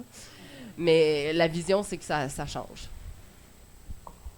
Mais je pense qu'il ne faut pas s'arrêter à ne pas démolir un bâtiment juste parce qu'il est existant. Je pense qu'il faut venir regarder tout le temps de façon plus, je vais utiliser le terme holistique, là, de voir plus large de c'est quoi les bienfaits de venir démolir un bâtiment, est-ce qu'on peut le démolir de façon qui est plus écologique, puis avec quoi on va venir le remplacer, est-ce que ça va venir servir la collectivité d'une bonne façon, puis je pense que chaque contexte a sa solution qui est pertinente, puis aussi, je pense qu'il y a peut-être un entre-deux à venir chercher, notamment dans les habitations unifamiliales. La réglementation ne permet pas qu'on vienne densifier légèrement une maison qui est unifamiliale. Il faut que ça reste une maison d'une maison. Donc, il y a un concept qui s'appelle les unités d'habitation accessoires, donc de venir ajouter un second logement à un terrain qui est zoné unifamilial. Puis il y a vraiment des difficultés avec ça en termes réglementaires, tant sur les critères d'admissibilité, il y a plusieurs municipalités qui demandent que les personnes qui habitent dans l'autre logement aient un lien de parenté avec la personne. Puis ça, c'est vraiment en réponse d'une préoccupation d'acceptabilité sociale. Donc, plusieurs personnes qui sont dans des quartiers unifamiliaux vont avoir peur qu'il y a une densification et qu'il va y avoir des locataires dans leur quartier. Donc, je résume ça peut-être de façon un peu extrême, mais c'est surtout ça des préoccupations. Puis, je comprends que les personnes ont un certain mode de vie auquel ils adhèrent, puis ils ont peur de perdre la valeur de leur maison, qui est justement leur investissement de retraite. Mais je pense qu'il y a façon de venir faire ça de manière que ça s'implique bien ou ça s'harmonise bien avec le quartier. Puis, je vais juste retourner à quelque chose d'autre que tu avais mentionné tantôt avec le verdissement. Je pense qu'on oublie souvent le critère de beauté dans les bâtiments, dans les projets. La beauté, ça a vraiment une vraie valeur, pas seulement de « on aime ça », mais aussi quand on trouve quelque chose de beau, on va avoir tendance à l'entretenir. Puis un bâtiment qu'on n'entretient pas, c'est un bâtiment qui va dépérir et qui ne va plus être une ressource viable, qui va devoir être démoli. T'sais. Puis je pense que ça vaut vraiment la peine de venir construire des bâtiments desquels on est fier, qui représentent un attachement, puis qu'on puisse, c'est ça, de choisir des matériaux aussi qui ne sont pas attachés à une mode qui est seulement cyclique de quelques années, puis qu'ensuite il va falloir le refaire. Donc je pense de choisir des matériaux qui perdurent dans le temps, tu sais, c'est pas seulement une question de beauté, mais c'est aussi une question écologique en quelque sorte. Donc je pense que la beauté doit aussi, tu sais, être prise en compte dans la planification du futur.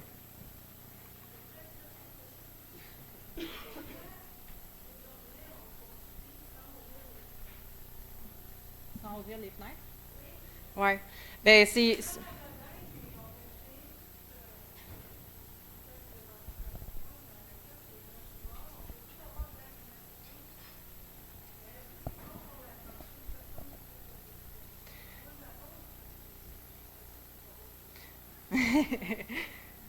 ben, ça, c'est ça. On construit des bâtiments où est-ce qu'on n'ouvre pas les fenêtres pour pouvoir venir contrôler les systèmes mécaniques.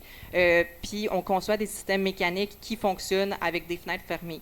Donc, il y a des systèmes qui peuvent être adaptés pour qu'ils puissent tenir en compte qu'on puisse ouvrir les fenêtres. Donc, c'est toute une réflexion de ne pas avoir, mettons, les ingénieurs en mécanique d'un bord qui viennent appliquer leur système mécanique dans le bâtiment, mais de plutôt avoir les architectes et les ingénieurs qui travaillent ensemble pour pouvoir proposer un bâtiment qui soit agréable pour les humains, puis que les personnes puissent pas se sentir dans une boîte où est-ce qu'ils peuvent rien contrôler, mais qui peuvent s'impliquer dans son utilisation.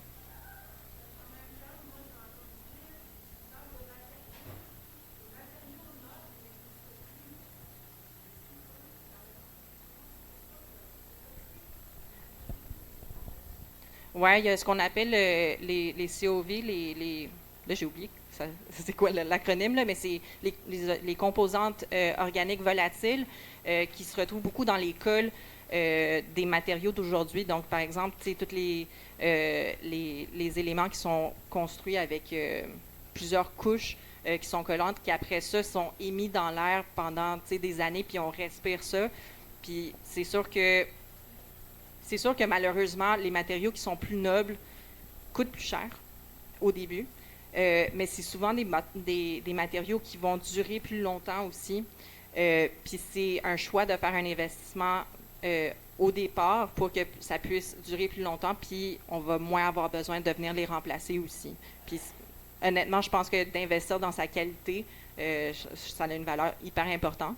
Mais tu sais, je comprends que les questions financières, c'est tout le temps un enjeu. Ouais.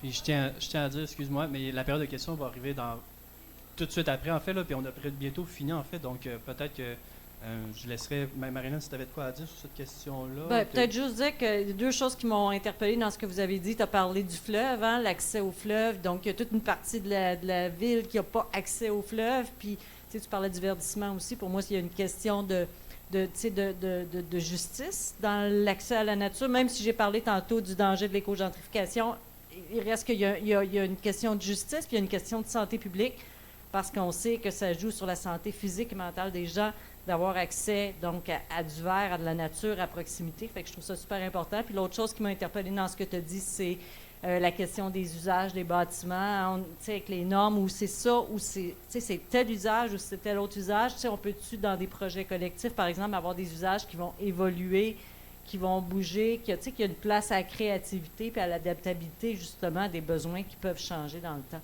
Alors, je trouvais ça intéressant.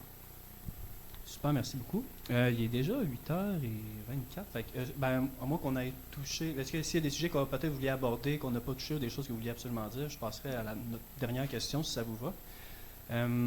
Souvent, quand on parle de décroissance, en fait, on en parle négativement, comme à l'absence de développement. On va parler des fois peut-être juste d'un renoncement de notre consommation. Mais j'aimerais peut-être vous entendre, en fait, c'est qu'est-ce qu'on aurait à gagner à aller dans un monde en décroissance, puis peut-être même on pourrait essayer de se porter dans le futur, à quoi ça ressemblerait finalement pour vous, dans votre perspective à vous, un monde en décroissance, c'est quoi l'aménagement dans ce monde-là? On est beaucoup, présentement encore on est dans ce qu'on connaît, mais si vous voulez vous prêter aux gens, en tout cas, peut-être qu'on pourrait essayer même de s'imaginer. On n'a pas de bonne réponse par rapport à ça, mais en tout cas, on peut essayer de voir ce serait quoi notre idéal. J'ai oublié de dire que je travaille quand même beaucoup avec des villages puis des petites villes aussi là, du Québec. Puis, tu sais, pour moi, je le dis parce que pour moi, ça s'applique tout autant à la ville de Québec que dans les plus petits milieux. Pour moi, c'est la proximité puis la simplicité. De pouvoir avoir tout à proximité, de pouvoir avoir le choix de se déplacer à pied, à vélo, de pouvoir aller chercher facilement les enfants à l'école sans être pris dans le trafic, tu sais, puis ça vient avec une espèce de régulation du système nerveux, de je suis pas pris dans le trafic, tu sais, puis ouais, puis tu sais, je me forme en médiation en ce moment, là, je serais pas prête à faire une médiation, mais il y a des gens qui m'ont inspirée, tu sais, j'avais rencontré quelqu'un qui est médiateur de quartier, tu sais. Puis j'ai l'impression que le vivre ensemble a besoin de ça, de gens qui peuvent tenir les espaces où le conflit a lieu, parce que oui, on va vivre plus rapprochés dans la proximité, mais en même temps, c'est ce qui nous permet que la nature vienne en ville, c'est qu'on ne s'est pas étalé. Puis, fait que pour moi,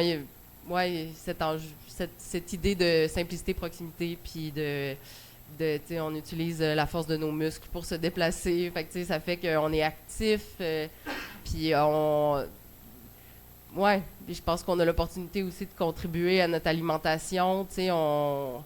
On va donner du temps aux fermes, on a plus de temps, justement parce qu'on n'est pas pris dans les transports, mais je pense que il y a toute la notion du temps horaire que ça occupe pour avoir ce temps-là de justement créer du sens, créer de la communauté, créer du lien, puis protéger ce qui nous est cher. C'est ça qui est là pour l'instant. Je voudrais peut-être compléter. Moi, je m'imagine une ville puis des bâtiments qui sont beaux, qui sont sécuritaires, puis qui mettent au centre la collectivité et le partage. J'aimerais peut-être nommer un exemple, le Centre culturel et environnement Frédéric Bach, où est-ce que sont nos bureaux. Je pense que c'est un bel exemple de valorisation d'un bâtiment existant, où est-ce que, dans le fond, c'est une ancienne école, puis aujourd'hui, il y a plusieurs bureaux qui œuvrent en environnement et aussi en culture. Donc, vous le connaissez peut-être plus pour Premier Acte et Archemuse était là avant. Il y a le marché de proximité qui est là. Puis je pense que c'est vraiment un bel exemple de venir partager des espaces et mutualiser des besoins. Par exemple, tous les bureaux qui sont là, on vient partager les salles de rencontre, on vient partager aussi certains éléments administratifs comme la comptabilité. Je pense que la décroissance peut se voir aussi à l'échelle plus, mettons, de bureaux, là, de développement d'entreprise. Puis, l'élément qui est vraiment, que j'aime beaucoup, c'est qu'en ayant tous ces organismes-là à proximité, il y a vraiment une symbiose puis une entraide qui se crée. D'avoir la possibilité de croiser des personnes de façon informelle, ça vient promouvoir en fait l'échange d'idées, l'innovation en quelque sorte. Puis je pense que d'imaginer un monde où est-ce qu'on peut venir réutiliser des bâtiments auxquels on a déjà un attachement puis qui peuvent venir soutenir des besoins et loger des besoins qu'on a, je pense que ça peut être une belle opportunité pour vivre ensemble. Voilà. Bien, vous avez pas mal des affaires, mais je dirais, plus de liens, plus de créativité, plus aussi, même en avançant, en vieillissant, aussi d'être interpellé par des affaires puis d'être déstabilisé. Moi, je trouve ça génial, ce côté-là aussi, de ne pas rester figé dans notre façon d'être, mais d'être capable d'être questionné. Puis moi, je dirais aussi plus de collectif, moins de privé. Avec moi, je crois aussi qu'il faut que la ville soit moins privée, qu'elle soit plus collective. Puis voilà. Je finirai là-dessus. Bien, merci beaucoup. Il est 8h30 pile poil. On est dessus. Est-ce qu'il y avait des gens qui avaient des questions pour nos panélistes? Parfait. Je vais y aller dans l'ordre que j'ai vu, là. Je vais commencer comme ça, puis... commencer. J'ai pas de micro, fait que soit parler fort ou on peut passer un micro si vous voulez vous avancer.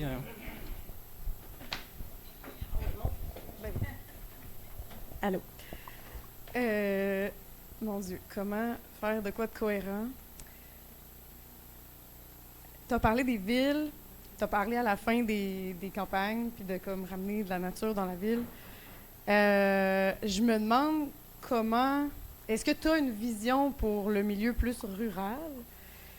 Puis vous aussi, si jamais vous en avez une, là, je pense que ça touche plus à ce que toi tu parles. Puis, connexe à ça, peut-être qu'il y aura un lien à faire entre les deux. Tu sais, si on pense à la population, tu as dit que présentement elle est en croissance, avec les baby boomers, comme dans, mettons, 30, 40 ans, est-ce que la projection, c'est que la population va diminuer? Ou avec, genre, les réfugiés climatiques, ça va augmenter? T'sais? Est-ce qu'on devrait le penser en termes de... On fait des habitations un peu temporaires parce qu'à un moment donné, on en aura vraiment moins de besoin? Ou pas? C'est une question que je me pose souvent. Puis, relié à ça, je pense souvent aux yurts parce que j'aime beaucoup habiter dans une yourte. Puis, est-ce qu'il y a de la place pour ça dans les unités d'habitation accessoires? Tu sais, là, j'entends que juste le fait d'avoir un étranger qui n'est pas de la famille, c'est menaçant. Fait imagine un bâtiment en tissu rond.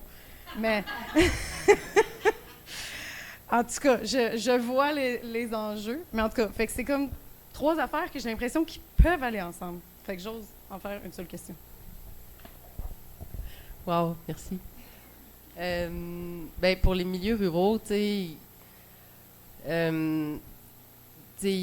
le fait d'habiter dans les rangs alors qu'on n'est pas des producteurs, je peux imaginer, mais ce que je fais quand j'accompagne c'est plus de se concentrer sur les noyaux villageois, là où il y a déjà les activités. Puis souvent, je cite un contre-exemple qui est Saint-Janvier de Joly. En tout cas, c'est Saint-Joly? Joly. En tout cas, ils ont un périmètre d'urbanisation. Il y a comme le noyau villageois. Puis là, il y a la route vers la sortie d'autoroute. Puis ils ont tout urbanisé, cette route-là. Mais ces enfants-là, là, ils n'iront pas à l'école à pied. Là. Ils sont sur la route entre le noyau villageois puis l'autoroute.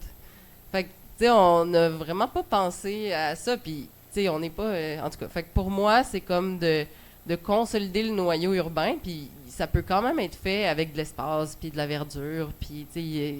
mais de vraiment consolider le noyau villageois. Puis, il y a plein de noyaux villageois qui n'ont même pas d'égout d'aqueduc. Fait que, quand tu accueilles plus de population dans ton noyau villageois, éventuellement, ça peut devenir plus rentable de passer des fosses septiques à égouts-aqueducs. Puis, ben, en tout cas, fait que après ça ouvre plus d'opportunités, mais bon, c'est plus de ressources. Après la question de la croissance de la population, je maîtrise pas les chiffres, mais il y a pas de baisse annoncée. Ouais. Puis, tu sais, en ce moment, ce qui drive, c'est sûr que c'est l'immigration. Fait que, tu sais, oui, il y a des réfugiés climatiques, il y a des réfugiés politiques, mais il y a de l'immigration économique aussi. Moi, je trouve ça toujours une pente glissante, là, cette question-là. Pour moi, c'est tout le monde devrait pouvoir habiter où ils veulent. Fait, tu sais, bienvenue tout le monde. Après ça, il y a quand même un impact, tu sais, parce que, je veux dire, ces pays-là détruits, tu sais, mais là, on rentre dans quelque chose qui me dépasse, là. Fait qu'après ça, les habitations temporaires, c'est sûr que, ben, je pense que tu l'as vécu, là, mais on a un climat, tu sais. Puis pour les urbanistes, c'est quand même un casse-tête. C'est ça, là. Puis, tu sais, les municipalités tirent leurs revenus des revenus fonciers, puis là, ça vaut presque rien. Fait que comment on va se payer? Fait que, tu sais, il y a toutes sortes de questions, mais, tu sais, je trouve ça intéressant de l'envisager. En même temps, c'est pas nécessairement un mode de vie qui convient à tout le monde. Mais pour ceux que ça conviendrait, réfléchissons. Puis, tu sais, c'est toute la question aussi des mini-maisons, là, tu sais, qui est arrivée. Ouais, mais pour moi, il y a toute la question de la mobilité qui me préoccupe, là. Fait que, tu sais, où est-ce qu'on fait ces villages de yourtes puis de mini-maisons? Ouais, c'est ça. Tu sais, parce que souvent, on pense à l'habitat, mais on pense pas, tu sais, moi, je suis la fille qui dit « Hi, ça doit demander une grosse fosse septique, cette maison-là. » Mais, tu sais, c'est ça, tu sais, puis il y a les rues, il y a l'éclairage, il y a, tu sais, il y a la sécurité incendie. Tu sais, chaque habitation doit être à une distance de tant de minutes d'une caserne de pompiers. Fait qu'on s'est mis des normes aussi de sécurité, tu sais. Est-ce qu'on veut les abaisser aussi pour que ça coûte moins cher? Tu sais, il y a une réflexion à avoir sociétale, là. Mais c'est ça, les réflexions un peu qu'on a d'urbanistes quand on aménage le territoire. Moi, quand je pense à des résidences temporaires, je pense à quelque chose de vraiment pas agréable, là, honnêtement, là, tu sais. Mais je pense qu'on a vraiment une ressource foncière énorme ou immobilière énorme quand même. Tu sais, si on compte tous les commerces qui sont vacants, tu sais, sur Saint-Joseph, puis les personnes qui sont à côté, tu sais, dans la rue, je trouve ça, c'est absurde, là, tu sais. Il y a aussi un potentiel avec... après la pandémie, il y a plusieurs bureaux qui ont choisi d'être complètement en télétravail. Fait qu'il y a toute cette réserve-là aussi d'essayer de voir est-ce qu'on peut réutiliser ça pour du logement temporaire, mettons. Puis, il y a au Québec, tu sais, on a été construit beaucoup par la religion, par les institutions religieuses. Puis il y a beaucoup d'églises qui sont vacantes. C'est vraiment un problème énorme. Puis je vais aussi faire un lien avec les questions rurales aussi, là, avec ça. Mais, puis les couvents, tu sais, les couvents, c'est déjà des résidences, en quelque sorte. Puis une grosse difficulté, c'est le cas du bâtiment, de venir transformer ces bâtiments-là. Je pense que c'est super important de s'assurer que les endroits où est-ce qu'on loge les personnes restent sécuritaires. Puis je comprends qu'il y a des difficultés en termes d'exigence de construction par rapport à ça. Par contre, si on recule un petit peu puis on voit qu'on a toute cette réserve-là, plein d'espace, puis des personnes qui sont à la rue, qu'est-ce qui est plus important? T'sais? Est-ce qu'on peut venir faire des petites mesures qui viennent compenser, soit avoir des personnes qui sont là sur place pour pouvoir évacuer le bâtiment en cas de besoin. Est-ce qu'il y a des mesures temporaires qu'on peut faire pour venir mettre plus d'importance sur le fait qu'il y a des personnes qui sont à la rue qui ont besoin d'être logées? Puis j'aimerais ça aussi revenir sur les églises, parce qu'on a beaucoup travaillé sur ça chez Éco-Bâtiment. On a fait l'étude de transformation de 12 bâtiments issus du patrimoine religieux pour, c'est ça, essayer d'explorer, en fait, c'est quoi les gains ou l'impact énergétique et carbone de transformer des bâtiments existants versus les démolir puis les transformer par du neuf. Donc, c'est vraiment plus gagnant de conserver les bâtiments. Je vous surprends pas, mais c'est ça, tu sais, je pense que c'est important de mentionner qu'au Québec, les villages sont structurés autour d'une église, puis tu sais, c'est vraiment un endroit principal des communautés, puis il y a un attachement, une appartenance, mais on ne peut pas non plus dire qu'on va toutes les conserver. Donc, il y a vraiment une réflexion à grande échelle à faire de tout cet immobilier-là et de voir lesquels on conserve pour en faire des nouveaux usages. Bien, juste rapidement, juste ajouter qu'il y a peut-être la question des RPA aussi à réfléchir, parce qu'il y a plusieurs RPA qui ferment à bien des endroits et qui pourraient être convertis en OBNL d'habitation, selon moi. Ils ont souvent des salles communautaires, une salle commune. En tout cas, il y aurait un potentiel là, mais là, ça prend une volonté politique. Oui.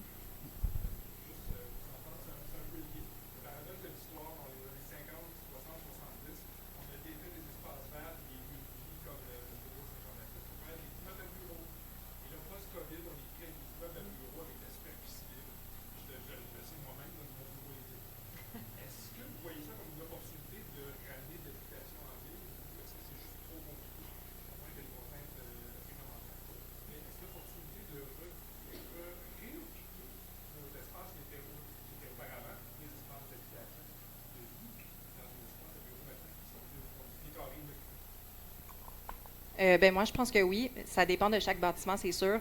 Ça dépend aussi de leur emplacement, tu sais. Puis la transformation des bureaux, tu sais, il y a vraiment une question de profondeur de bâtiment, tu sais, que si tu es au centre du bureau, ben là, tu n'as pas vraiment de lumière naturelle. Je sais qu'il y a des études qui ont été faites pour voir un peu plus en profondeur ces gabarits-là, comment ils peuvent être transformés. Je ne m'y connais pas assez pour pouvoir me prononcer là-dessus, mais je pense que c'est vraiment une opportunité à saisir et à analyser, là, surtout.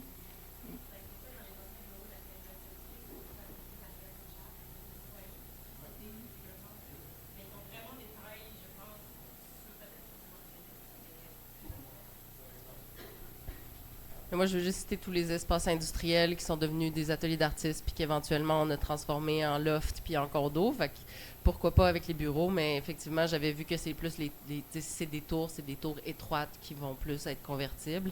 Après, on n'a pas vraiment d'exemple au Québec, à ma connaissance, mais j'imagine que c'est une réflexion qui va suivre son cours, là.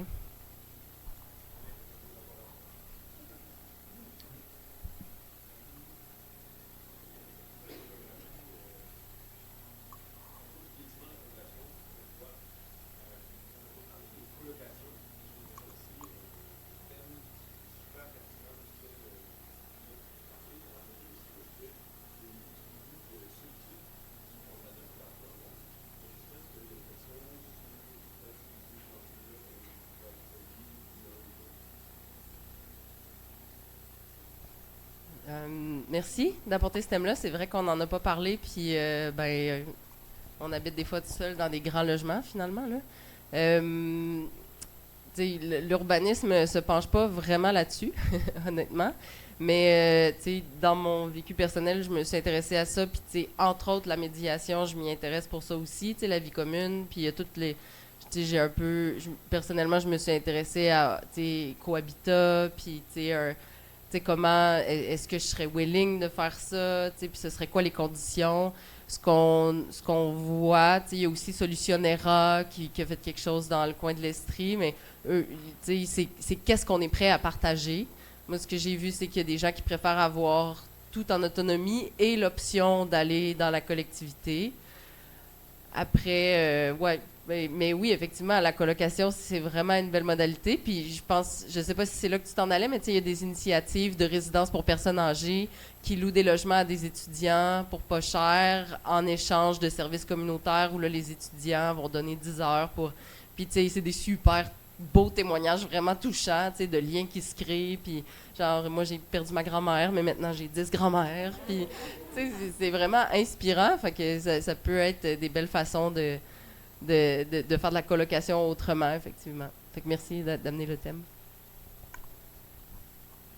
Oui, ben, je pourrais ajouter à ça aussi que souvent on parle de résidence alternative ou de façon d'habiter qui est alternative, mais je pense qu'on pourrait reculer puis dire que c'est des façons d'habiter qui sont traditionnelles aussi, là, d'avoir plusieurs personnes dans une même maison.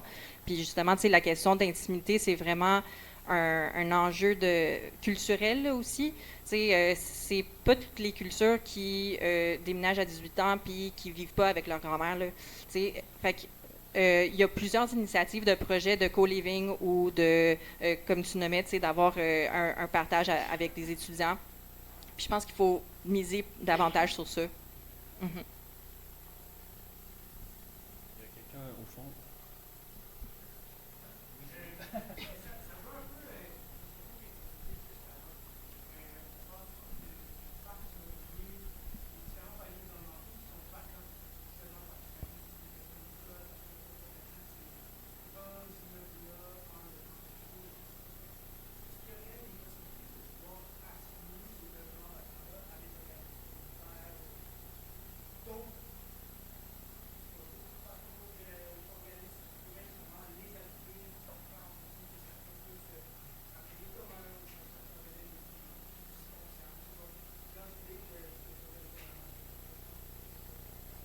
Je pense qu'au niveau du gouvernement fédéral, il y a eu l'identification de bâtiments vacants qui étaient rendus disponibles pour proposer des initiatives. En tout cas, je n'ai pas le fin détail, là, mais il y avait eu une liste qui était sortie. Donc, parce qu'on avait vérifié qu'est-ce qu'il y avait comme bâtiment fédéral sur notre territoire dans lequel il y avait des possibilités. Fait que, en tout cas, j'ai pas plus d'informations que ça. La Ville de Montréal avait, par exemple, fait une initiative de lister les bâtiments qui sont, je me souviens plus si c'est soit vacants ou à risque d'être vacants, ou les deux. Bref, c'était vraiment, je pense, dans l'optique plus de patrimonial. Mais, tu sais, il y en a des projets où est-ce que il y a eu ces tests-là qui ont été faits. Il y a, par exemple, à Montréal, il y a la cité hospitalière qui est maintenant propriété de la Ville, si je ne me trompe pas. Puis, il y a un organisme qui s'appelle Entremise qui est venu habiter ce bâtiment-là et il teste justement des usages. Puis, justement, ils se confrontent avec les enjeux de code du bâtiment, mais ils font avec, puis c'est vraiment une étape à la fois. Puis, il y a un système de gouvernance aussi qui est testé à travers ça. Puis, je pense que ça va être un beau projet plus que pilote, là, mais en ce moment, c'est un projet pilote, mais qui va être un bel exemple pour des futures initiatives, puis venir aussi tester ce partenariat-là de municipalités et organismes. Je ne sais pas si on a l'équivalent dans la Ville de Québec, puis là, on parle du fédéral, mais ça peut être quelque chose qu'on revendique, tu sais, comme citoyen. C'est quoi nos bâtiments vacants? Le savez-vous? Oh, tu sais, je pense que ça peut être vraiment quelque chose qui soit repris. Puis là, il y a une campagne municipale qui s'en vient, vous savez. Fait que, tu sais, parlez-en à vos élus, puis un an plus tard, ça va être une campagne provinciale. Fait que, tu sais, il y a moyen, je pense, d'amener ces enjeux-là sur la carte. Parce que quand on parle d'urbanisme circulaire, ça fait vraiment partie des solutions, là. Fait que merci d'amener ces thématiques. Vous aviez parlé des consultations. Vous avez amené l'idée d'un expert citoyen qui voulait savoir qu'est-ce que c'est. Et puis, Catherine, j'aimerais savoir dans vos consultations ou vos rencontres citoyennes, quelle place, s'il y en a une, que vous donnez aux experts qui sont souvent perçus comme vendus à la ville ou vendus aux promoteurs, déjà en partant. Donc, c'est quoi ces experts? Ben, je ne sais pas si c'est un vrai terme, mais je pense que je faisais plus allusion à l'intelligence citoyenne. Donc, tu sais, de venir valoriser le fait qu'un citoyen habite l'espace, puis il y a des connaissances que les professionnels n'y ont pas. Donc, de venir mettre la place pour pouvoir bénéficier de ça. Ouais, je ne sais pas si c'est un vrai terme, expert citoyen, mais ben, je pense que c'est juste les personnes qui s'impliquent, puis de leur donner la place pour pouvoir s'exprimer. Puis les outils aussi de ça, c'est ce qui se passe, ça, c'est ce qu'on recherche. Qu'en pensez-vous, tu sais? Puis, ouais, je pense que c'est vraiment une question de venir leur donner la parole. Moi, je parle souvent de citoyens experts dans le sens où il y a des gens qui s'impliquent dans des luttes sociales, mais qui ont une profession qui fait que, tu sais, je suis avocat, puis, tu sais, fait qu'il y a ça, il y a ce volet-là. Mais il y a aussi, je réponds un peu à la question avant de répondre à l'autre, mais, tu sais, souvent, ben, dans le jargon, là, on appelle les citoyens des experts de vécu. Donc, sachez que vous êtes des experts de vécu. Parce que quand vous participez, dans le fond, vous savez pas, vous n'avez pas nécessairement... vous êtes peut-être ingénieur, mais mettons que vous ne l'êtes pas. Mais là, vous allez venir dire, ben moi, je veux un dos down. OK, mais au-delà de la solution technique, c'est quoi ton enjeu? C'est quoi que tu vis sur le terrain? Moi, c'est ça que je veux savoir. Puis à partir de là, on va faire des recommandations techniques. Fait que c'est comme ça, expert de vécu ou expert d'usage. Puis sinon, sur l'excellente question de l'expert qui finalement a l'air vendu, là, c'est pas facile parce que comme urbaniste ou comme professionnel de la ville, on va analyser des projets, on a accès à de l'information quand même beaucoup plus tôt que les citoyens, puis on va finir par comme dire, hey, tu sais, c'est un projet intéressant pour le quartier, on va faire des recommandations. Nous, on a l'impression, tu sais, puis je dis nous, là, comme si je travaillais pour une ville, mais tu sais, on a l'impression qu'on fait des bonnes recommandations, puis là, on arrive sur le terrain, puis pas en tout, les gens sont pas du tout d'accord. Fait qu'il y a un élément de surprise, souvent, chez les experts. Fait que moi, ce que je fais quand j'accompagne des municipalités, c'est de leur dire, c'est quoi nos angles morts? Puis là, on fait des revues de presse. C'est quoi les gens ils revendiquent en général dans les projets? Fait que là, on va plus se mettre en empathie du participant pour plutôt dire c'est quoi notre posture, dans quelle posture on va arriver dans ces consultations-là.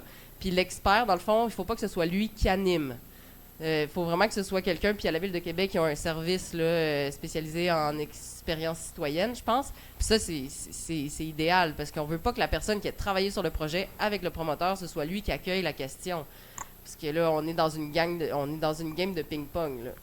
Fait qu'on veut que les gens ils puissent avoir un espace pour déposer ce qu'ils ont à dire, puis que ce soit pas nécessairement dans un langage d'expert, puis que l'expert va peut-être intervenir, mais on veut laisser un espace pour que les gens soient entendus puis amènent leur expérience à partir de quelque chose, un vocabulaire qui n'est pas technique. T'sais. Fait que souvent, quand on va faire un processus participatif, au début, on va plus sur c'est quoi les enjeux, c'est quoi qui vous préoccupe, plutôt que de dire voici le projet. Mais là, ça, on peut se permettre ça quand on est en amont. Puis des fois, on a consulté en amont, mais les gens arrivent à la fin, puis c'est là qu'ils voient l'expert. Fait que, tu sais, il y a ça aussi, là. Je sais pas si je réponds.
Moi, j'ai pas de réponse, mais je trouve que la situation se reproduit. Tu sais, il y avait la forêt, il y avait les mines, mais là, le discours extractiviste revient vraiment à fond là, dans les dernières années. Alors, j'ai pas de solution, mais je constate là ce que tu dis, je le trouve très important. J'ai pas de solution non plus, mais mon premier réflexe, ça serait de dire il faut qu'on change la façon qu'on consomme. Premièrement, on ne peut pas venir demander à la Terre des ressources qu'elle n'a plus. T'sais. Puis je pense qu'il faut venir recentrer nos besoins puis essayer de voir c'est quoi nos priorités puis comment qu'on peut vraiment être plus sobre dans qu'est-ce qu'on consomme puis mettre plus d'importance et plus d'importance dans ce qu'on a déjà puis le mettre à profit. Ouais. Ben, moi, si je peux me permettre, peut-être comme une petite piste de réflexion, là, mais il y a Alain Deneau là, qui a eu une conférence qu'il a faite en pré-festival, puis il a exploré, il nous a exposé le concept de biorégion. Peut-être que c'est quelque chose qui pourrait être intéressant à aborder dans ce sens-là, en fait. Donc, c'est grosso modo, là, je vais assez vite, là, mais c'est vraiment de se connecter avec notre territoire, qu'est-ce qui est produit dans notre milieu, puis de pouvoir réussir à l'exploiter. Mais c'est pas l'exploiter, en fait, c'est peut-être plus se mettre nous-mêmes dans une posture du vivant avec notre région, puis de justement savoir qu'est-ce qu'il produit pour nous, pour pouvoir après ça subvenir à nos besoins. C'est à peu près, c'est très, très, très résumé, mais en tout cas, si ça vous intéresse d'ailleurs, l'enregistrement de cette conférence-là est disponible sur Internet, donc c'est super intéressant.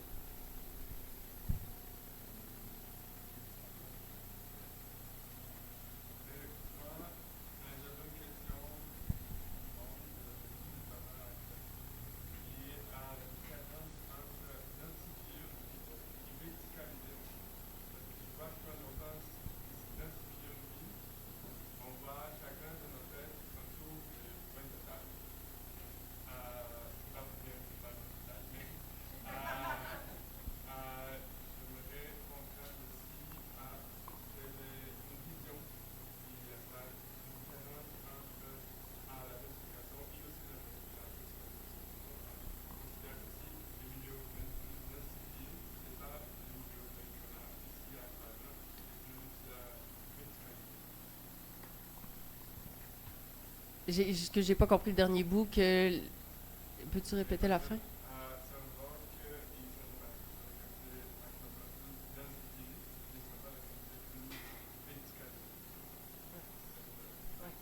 Oui, c'est ça. Ben, l'augmentation de la densité ou une densité plus élevée peut être obtenue pas juste par la hauteur.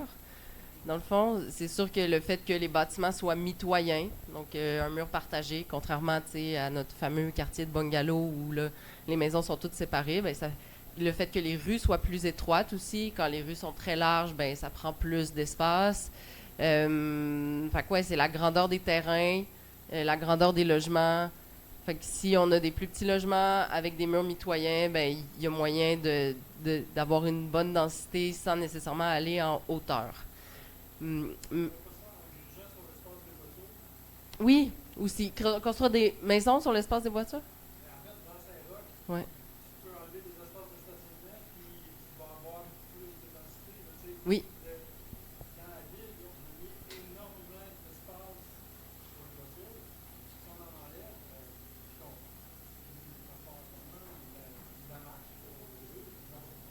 Oui, absolument. Oui, oui, oui, mais tout à fait, tout à fait. Les espaces de stationnement, c'est vraiment des prime spots pour repenser le territoire. Maintenant, il y a un équilibre à avoir aussi entre verdir puis construire. Fait que c'est toujours un équilibre sensible, mais effectivement, vous avez tout à fait raison. Avec mes lunettes d'urbaniste, moi, quand je me promène puis qu'il y a des stationnements de surface dans les quartiers centraux, je vois autre chose. Je sais pas vous autres. C'est pas moi qui donne la parole.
Mais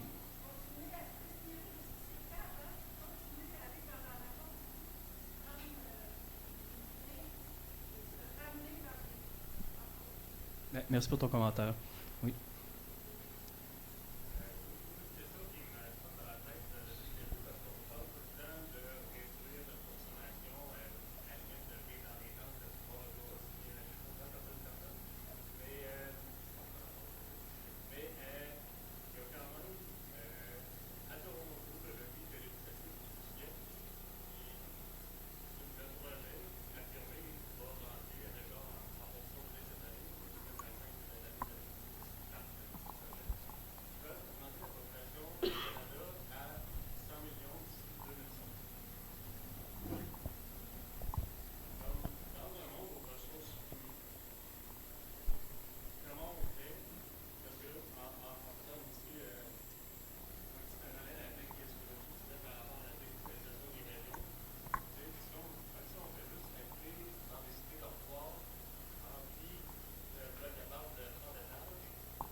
Je me prononcerai pas sur les chiffres, là, mais j'aime bien voir nos maisons de bungalow comme un réservoir à logement, là, dans le sens où si on subdivise juste 15% de nos maisons en deux, on vient de répondre à un 15% de croissance.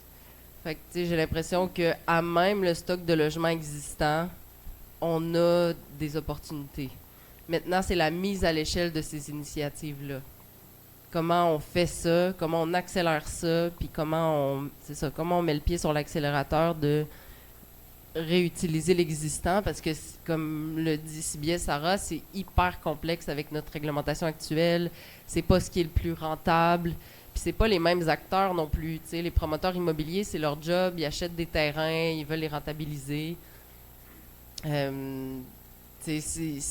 Eux, c'est leur job, mais tous les individus possèdent une maison, puis là, qu'eux deviennent des entrepreneurs généraux, puis qui transforment leur maison. Fait que là, ça prend des organisations qui se spécialisent là-dedans.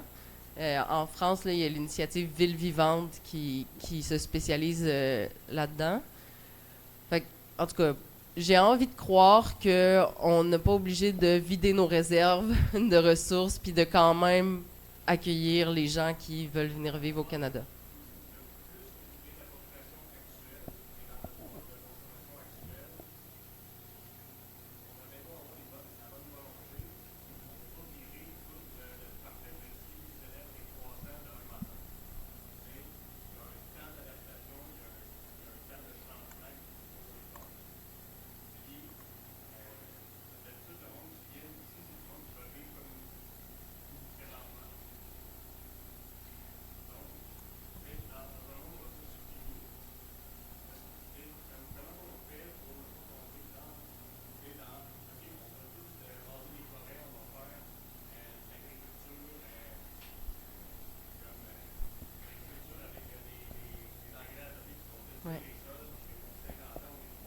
Mais moi, si tu permets, je répondrai à ça. C'est vraiment vertigineux, tu sais, la situation que tu décris.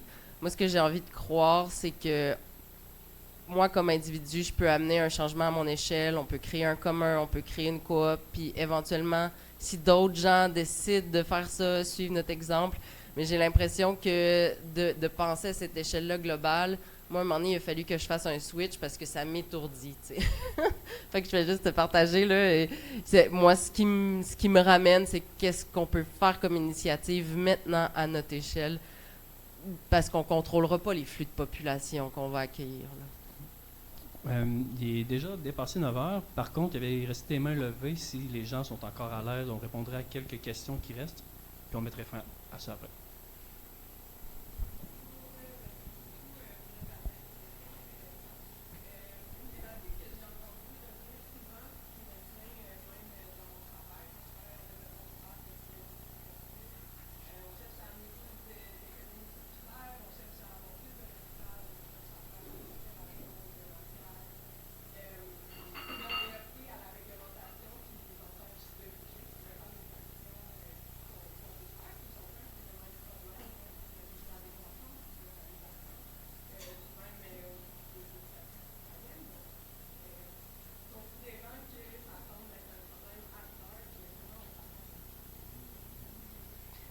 Ben, j'ai envie de terminer peut-être plus sur des notes plus positives.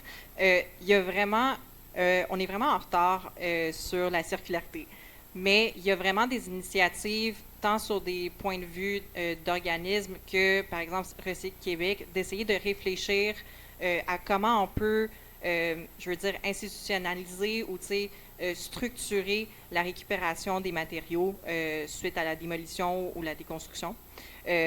Puis, un des enjeux, c'est l'espace de stockage de ces matériaux-là.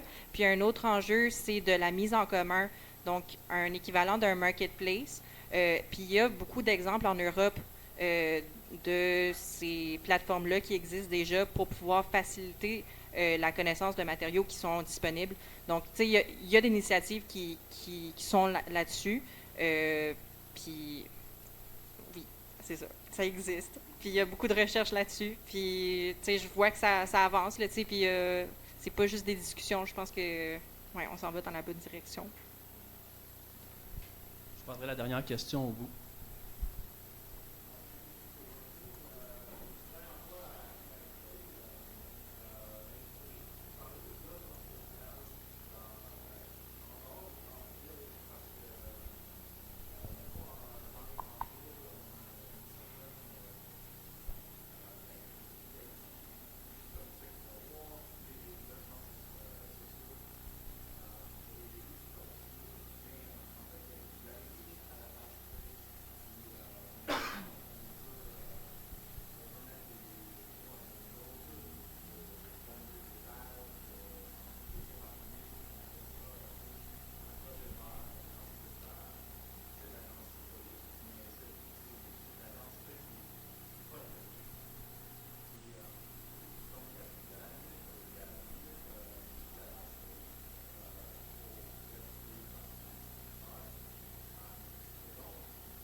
Mais je sais que, tu sais, oui, mais tu sais, moi, je reviens à la volonté politique, puis à notre rôle de faire de la pression auprès du politique par rapport à ça. Mais je pense par exemple à Baie-Saint-Paul, où il y a différents projets qui sont en train de lever en termes de logement social de coop au BNL. Fait que je pense pas que c'est impossible, mais c'est vrai qu'il y a ce défi-là, peut-être, tu sais, mais en même temps, il y a de la résistance aussi en ville par rapport à des projets de logements sociaux, tu sais. Fait qu'il y en a aussi de la résistance aussi. Fait que, tu sais, il y a des discours qui disent on va éparpiller, tu sais, il faut éparpiller les pauvres. Moi, ça me fait un peu hérisser les poils sur les bras, ce discours-là, là, tu sais.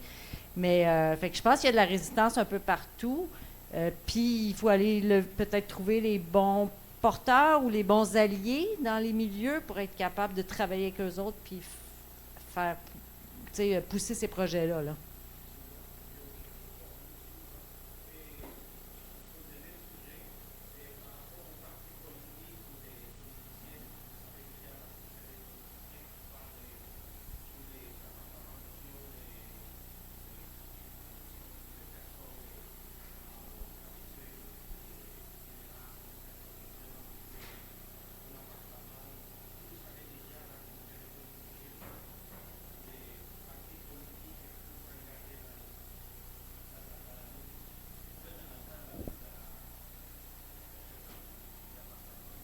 Ben, nous, à la table citoyenne, aux dernières élections, quand il y a eu la même automne, les élections fédérales et municipales, on avait fait une tournée avec chaque candidat d'1h30 dans le quartier.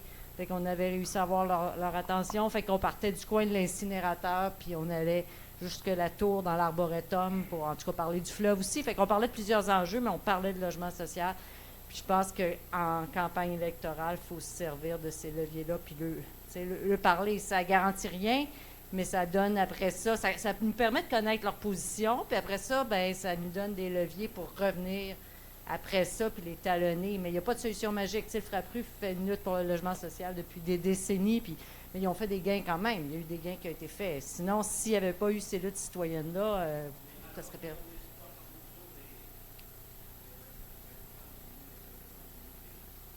Ah, moi j'y crois à mobilisation citoyenne, puis je pense qu'on peut, mais il ne faut pas perdre l'aspect de comprendre qu'il y a des enjeux politiques aussi, puis il y a des intérêts différents. Fait qu'il faut des fois les mettre sur la table, les intérêts. Mais oui, j'y crois, sinon je n'enseignerais pas l'organisation communautaire non plus. Peut-être en complément, c'est relativement nouveau que le milieu municipal a pris à bras-le-corps l'enjeu de l'habitation. C'était beaucoup une compétence québécoise, fédérale. Il y a du désengagement en ce moment, mais il y a aussi comme... Les gouvernements ont fait « Ah, vous voulez être des gouvernements de proximité, vous voulez plus d'autonomie », mais ils ont pelleté quand même des responsabilités sans moyens aussi. Fait que là, les municipalités, moi, j'ai contribué à animer une communauté de pratique sur l'habitation pour des professionnels des municipalités. Puis il y en a qui sont très avancés. Puis parmi elles, il y a la ville de Laval qui est très avancée aussi dans leur réflexion. Puis, tu sais, veux pas, la ville de Montréal a aussi adopté là, le fameux règlement 20-20-20. Je ne sais pas si vous connaissez, là, mais l'idée, c'était d'obliger dans les projets immobiliers neufs un 20 % de logement abordable, un 20 % de logement social, puis un 20 % de logement familial. Mais là, ça dépend de la taille de ton projet et tout, mais un des enjeux, c'est que ça fait porter sur les projets neufs et donc sur les acheteurs de condos neufs, le fait de payer pour le logement social. Est-ce que c'est seulement eux qui devraient payer? En plus, des fois, c'est des premiers acheteurs. En tout cas, ça pose toutes sortes de questions, là. Mais c'est ça. Il y a quand même des tentatives puis on va en voir de plus en plus de mettre au jeu des nouvelles approches, mais c'est relativement récent que les municipalités s'y intéressent. Fait que ces élections municipales ici, je le répète, je pense que c'est vraiment une occasion de mobiliser vos élus puis de leur demander qu'est-ce qu'ils vont faire pour le logement abordable. Puis moi, j'étais sur le comité de la vision habitation de la Ville de Québec. Ils ont décidé d'y aller par une approche facultative pour insérer des logements sociaux abordables dans les projets immobiliers. Moi, je vous avoue que je suis partagée compte tenu de l'impact potentiel là, sur les prix, mais en même temps, qu'est-ce qu'on fait sérieusement pour avoir plus de logements sociaux dans la Ville de Québec? Bien, je pense que ça va être une occasion de le demander. La Ville de Québec se constitue une réserve foncière. Puis ça, pour moi, ça fait partie de la solution. Là. Je pense que ça termine bien le panel, en fait. S'engager politiquement peut-être pour essayer de faire avancer nos besoins en lien d'aménagement, d'habitation, ce genre de choses-là. J'aimerais remercier nos panélistes, là, vraiment. Merci beaucoup pour vos interventions.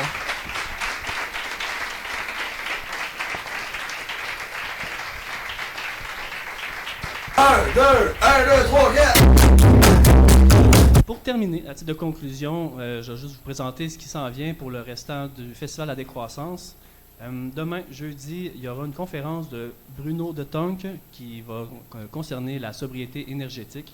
Donc, ce n'est pas un panel, c'est une conférence. Il est là pour parler de ce sujet-là durant les 2 heures. Sinon, le vendredi, il va y avoir premièrement un atelier sur la sociocratie de 16h30 à 18h.